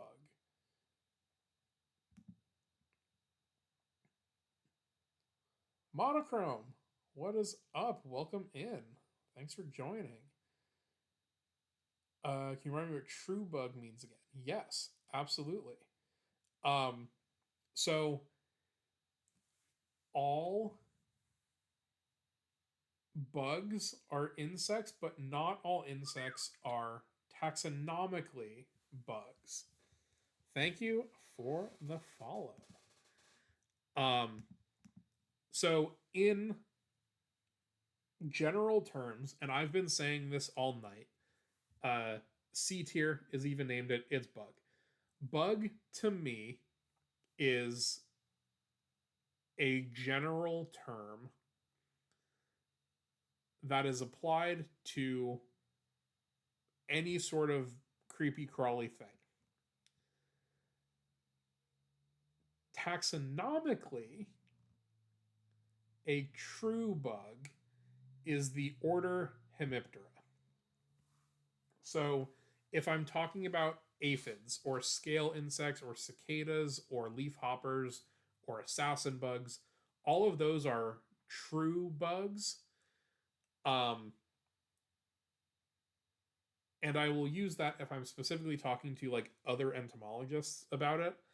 But to the general public, I think using bug in the general broad sense is fine. I tell people all the time that I study bugs. If I'm talking to other entomologists, I obviously tell them that I work on beetles, but like bug is a fine category, but true bug is very specifically the order Hemiptera. Might be able to stretch this to Maya's start time. When does Maya start? What is it, like half an hour? One true bug. That's fun. Shrimps is bugs. Yes. Holiday 8. Hello. Welcome in. I agree with you. Shrimps is bugs, but more accurately, bugs is shrimp. Um, I know that the meme is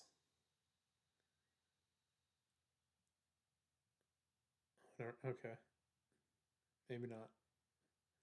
Pancrustacea. Yes, exactly. So the meme is that shrimps is bugs because they do the same thing as insects, but kind of like in the water. But evolutionarily, shrimps evolved first because the ocean was there first, and then insects came out of that. So the whole grouping together, which you obviously understand here, is that shrimp and all of those things are in an evolutionary group with bugs. Bugs came after shrimp though. So shrimp is bugs, the meme I support. Technically, the more correct thing is that bugs is shrimp. But people are not ready for that conversation. They're not ready for that. So yes, I agree with you, Holiday. Shrimps is bugs. If you call a slightly wonky square or rectangle, you're technically incorrect, but you're better off calling it a square. Yeah. Hell yeah.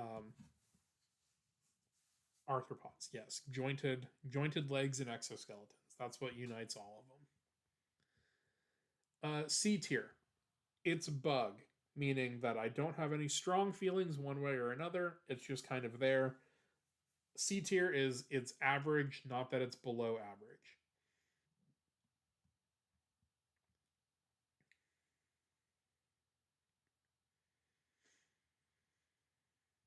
I'm fine with all of that. I'm fine with that grouping. Lepidoptera is in there. That's a controversial personal pick, but we're good. We're good. D tier. Slightly negative, or like I actively do not care about them. Protura, yes. All of the damseling dragonfly families, yes.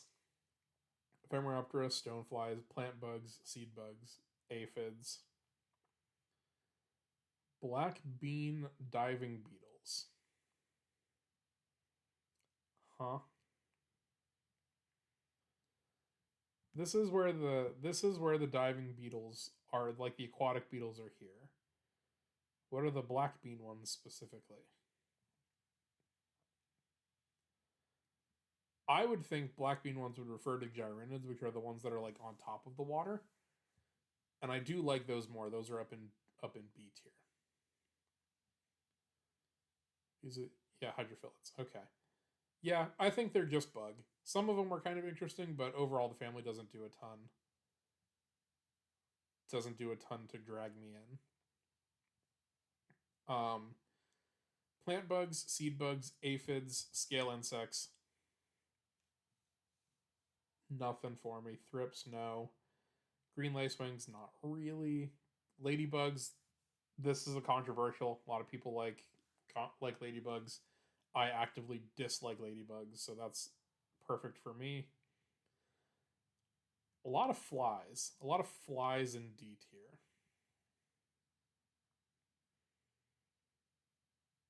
And you know, I stand by it because they didn't pick the cool flies. The cool flies, like soldier flies and robber flies, are up top. So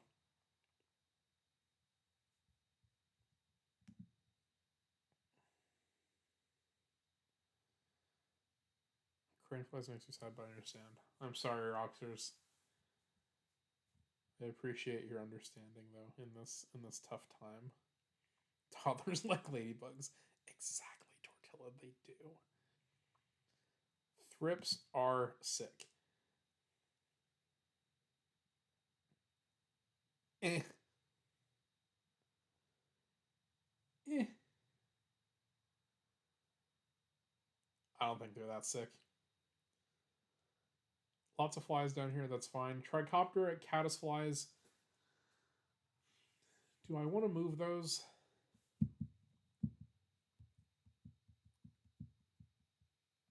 I think we move that. I think caddisflies, on the merit of their larvae, get to be in It's a Bug tier. The adult one definitely deserves to stay in D. But on the merit of caddisfly larva,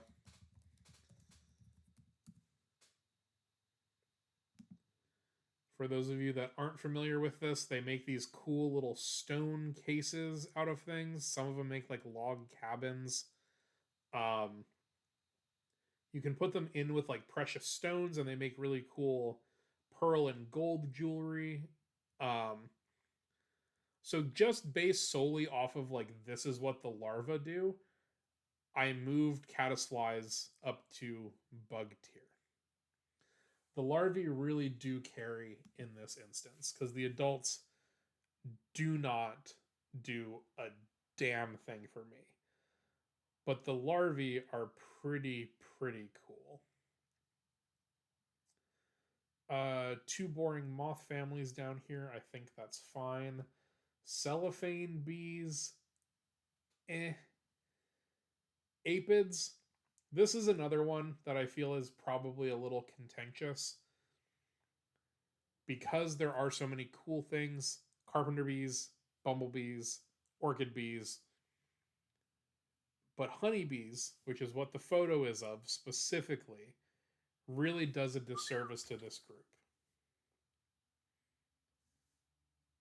Emery Marie, yes. Again, I can't see who's following me because my screen is too small. But thank you for the follow. Welcome in. You're hearing my angry rantings at the end of my bug tier list.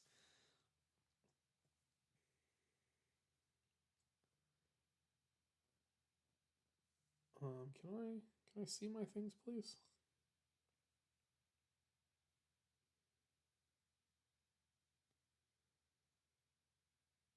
Aha.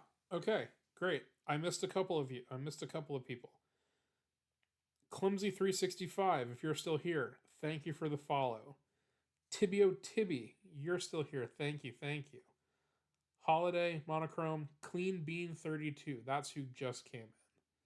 Thank you for the follow. Very much. Great. I can view that on my phone. I use the phone tech. Yeah. So honeybees are really pulling this one down. That's unfortunate for the group as a whole, but it is what it is. Bed bugs, extinct. I think that's fine. Um, Unlike other parasite groups, like fleas and like hippobosids and all these other things, bed bugs on humans are like a huge inconvenience. They don't spread diseases, which is like their only redeeming quality as a pest. But they're torturous to have. They're very expensive to get rid of. Um, and it usually is very difficult to get rid of them. And a lot of the time, it is a socially economic, heavily weighted towards lower socioeconomic classes that get affected by it. So the fact that the treatment is expensive sucks from like a humanitarian side of things. So like, fuck bed bugs. Um, yeah, bed bugs no good. I'm sorry, it is what it is. And then we can't rank Cercopids, Cereopidi. That's there. There's a typo there. First of all, second of all, that's a picture of a cicada, so that doesn't count. And then mites and ticks are not insects, so they were not ranked in this tier list. So there it is, folks. The definitive Eventomology bug tier list.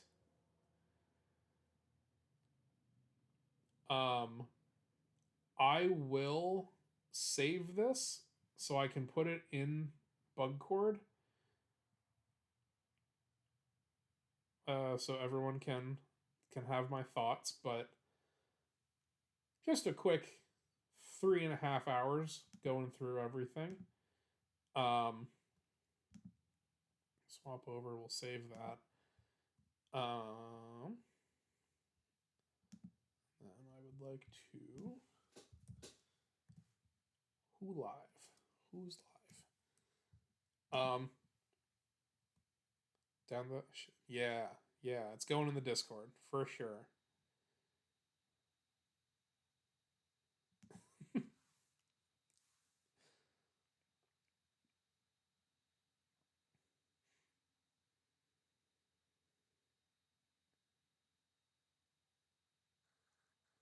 Cool. Just seeing who else is live before Ophelia, you are gonna go home for sure. I was just seeing if there was anyone else. Oh, we're doing rounds right now.